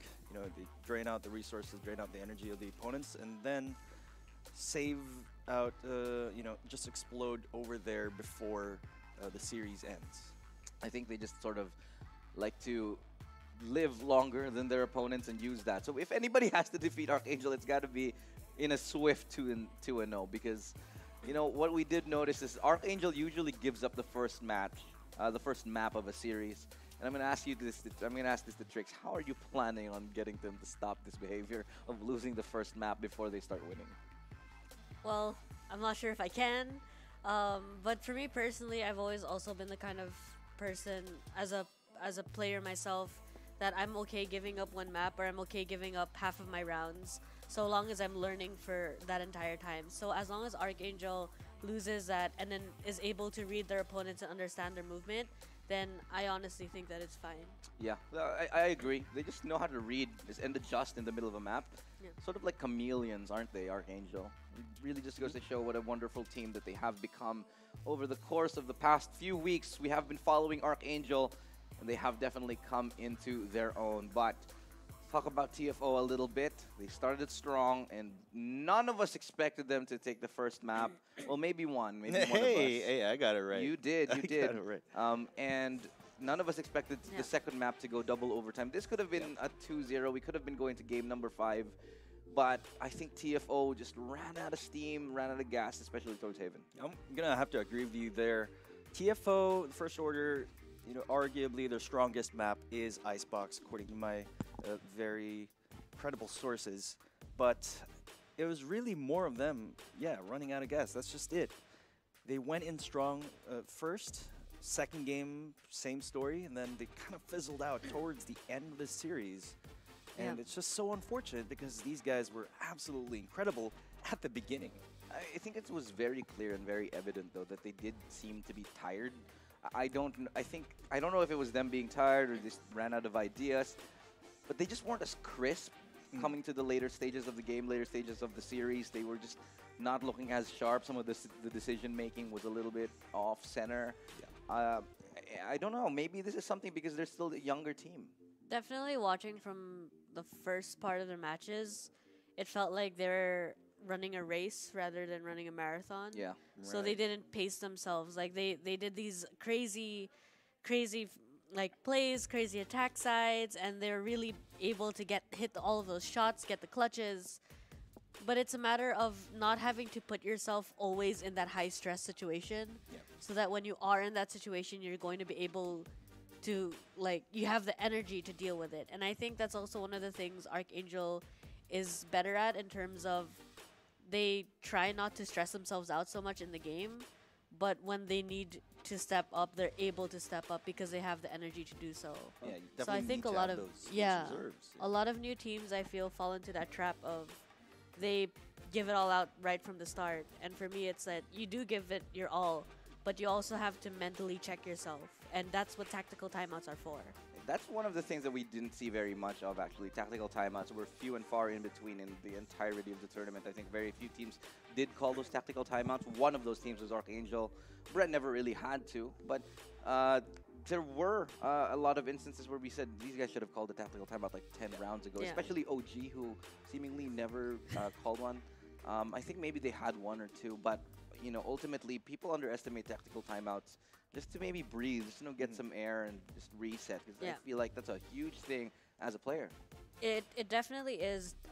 Even if you're honestly in that momentum where you're doing really well, sometimes it actually still helps to take a tactical timeout and calm yourselves down. Like, don't get too hyped. Don't start taking those stupid picks and whatnot. Yeah, look, go ahead. I mean, and I'm for sure you know this, Trix, amongst out of all of us here, that the mental exhaustion, the mental stress of competing in a high-level tournament is completely different from just playing the game. I mean, viewers at home, some of them might be thinking, well, they're just playing, they're not really going to be tired. Stamina is not really going to be a big factor, but I disagree completely. It's definitely, It's definitely a thing. I mean, case in point. Just this Grand 5, Grand Finals, best of 5. This goes to show how important it really is to outlast. But I do want to talk about the bigger picture here. The Masters is where we're going. So that is definitely going to be interesting. Bren are going to be facing off against their local rivals eventually at some point, Archangel. Archangel have always seemingly been trying to catch up to Archangel. Always second place, never really first here. And now that they're going together to the Masters, this is the opportunity for Archangel to overcome, to maybe overthrow Bren as the #1 team in the Philippines and do better than them in this tournament. Yeah, I definitely think now is the time, as Archangel seems to have gotten a better grasp on their identity in terms of their agent picks. I think now is definitely the time for them to think about, with these agent picks, how are we going to be malleable, and where are the lines that we draw, and how can we adjust from here. And I think a lot of teams moving forward and learning from VCT Stage 1 is picking agents you're comfortable with, the maximization of your team abilities, and from there figuring out how you can adjust it to loosen it up a little. That was the next level in terms of skill ceiling that we were discussing around the first week of VCT. And it was so cool that so many teams nowadays have overcome that ceiling. Yeah. I don't think that a lot of teams have, except for the ones that have really, really improved. I mean, let's say, I think off the top of my head, I think TFO. TFO is one. I think OG have improved, but not as much as TFO, probably. I do think Archangel have improved massively. And let's not forget DR. DR as well? Hashida's also improved. Hashida's also one. Yeah, but there's quite a few. Yeah, it just feels like they're just constantly battling, like trying to one-up each other. Yeah. And we're in a good spot. Yeah. But at the end of the day, this is still the beginning. Still the local. Still the local, and still stage 1 of the VCT. We still have stage 2 and stage 3 here. But before we talk about the other stages, let's talk about this series. The MVP coming up, the #1 player for this grand final, it's none other than Ching. Yet again, 246 ACS, and really stepping into his own as that Jet, to nobody's surprise. He's definitely owned it. He's definitely owned it. I mean, we're seeing Ching a lot more often here up on the board, on the MVP board. I'm happy to see him on that Jet, and I'm happy seeing all of them comfortable. And that is the biased side of me, the biased side. I think all of us can relish in the fact that when a team is feeling more comfortable, they can perform better. Because, the better the teams are in the region, the better it is for us. I mean, that's true. We just want to see better Valorant. At the end of the day, that's what it's all about, seeing good quality entertainment and FPS action, Yeah. But let's zone out just a tiny, tiny bit. But before that, congratulations, Ching. I do want to give a quick thank you to, of course, our sponsors who have been so generous all throughout. Big thank you to Acer Predator, our official gaming PC and laptop partner. And, of course, Globe. Globe Virtual Virtual Hangouts will reinvent esports and bring it to a whole new level. Let's get #OL together now, as Virtual Hangout Go Esports brings events and programs like no other, starting with an apprenticeship program led by the pros, stream takeovers, and local and international tournaments. Download the Globe One app and click on the Virtual Hangouts tab to get updated on the latest happenings on Globe Virtual Hangouts. Now, this is the moment you've all been waiting for. we're going to announce the winners, the 10 winners of 1,500 worth of Valorant points. So here we go, ladies and gentlemen, drum roll. Metaphorical drum roll, of course. We don't really have a drum roll sound effect.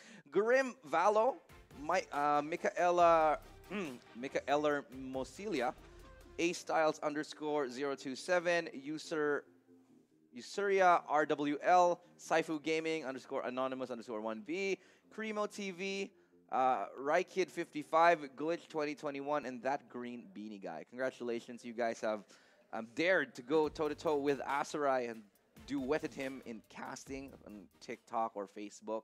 So congratulations, you guys earned this 1,500 Valorant points. Amazing stuff from you guys, and thank you all for participating. But before we go and wrap up the show tonight, I want to ask you guys, what are your last thoughts before we head to the Masters? That's going to be in a couple of weeks from now. Honestly, this has been a crazy, crazy ride, but this is just the beginning, my friends.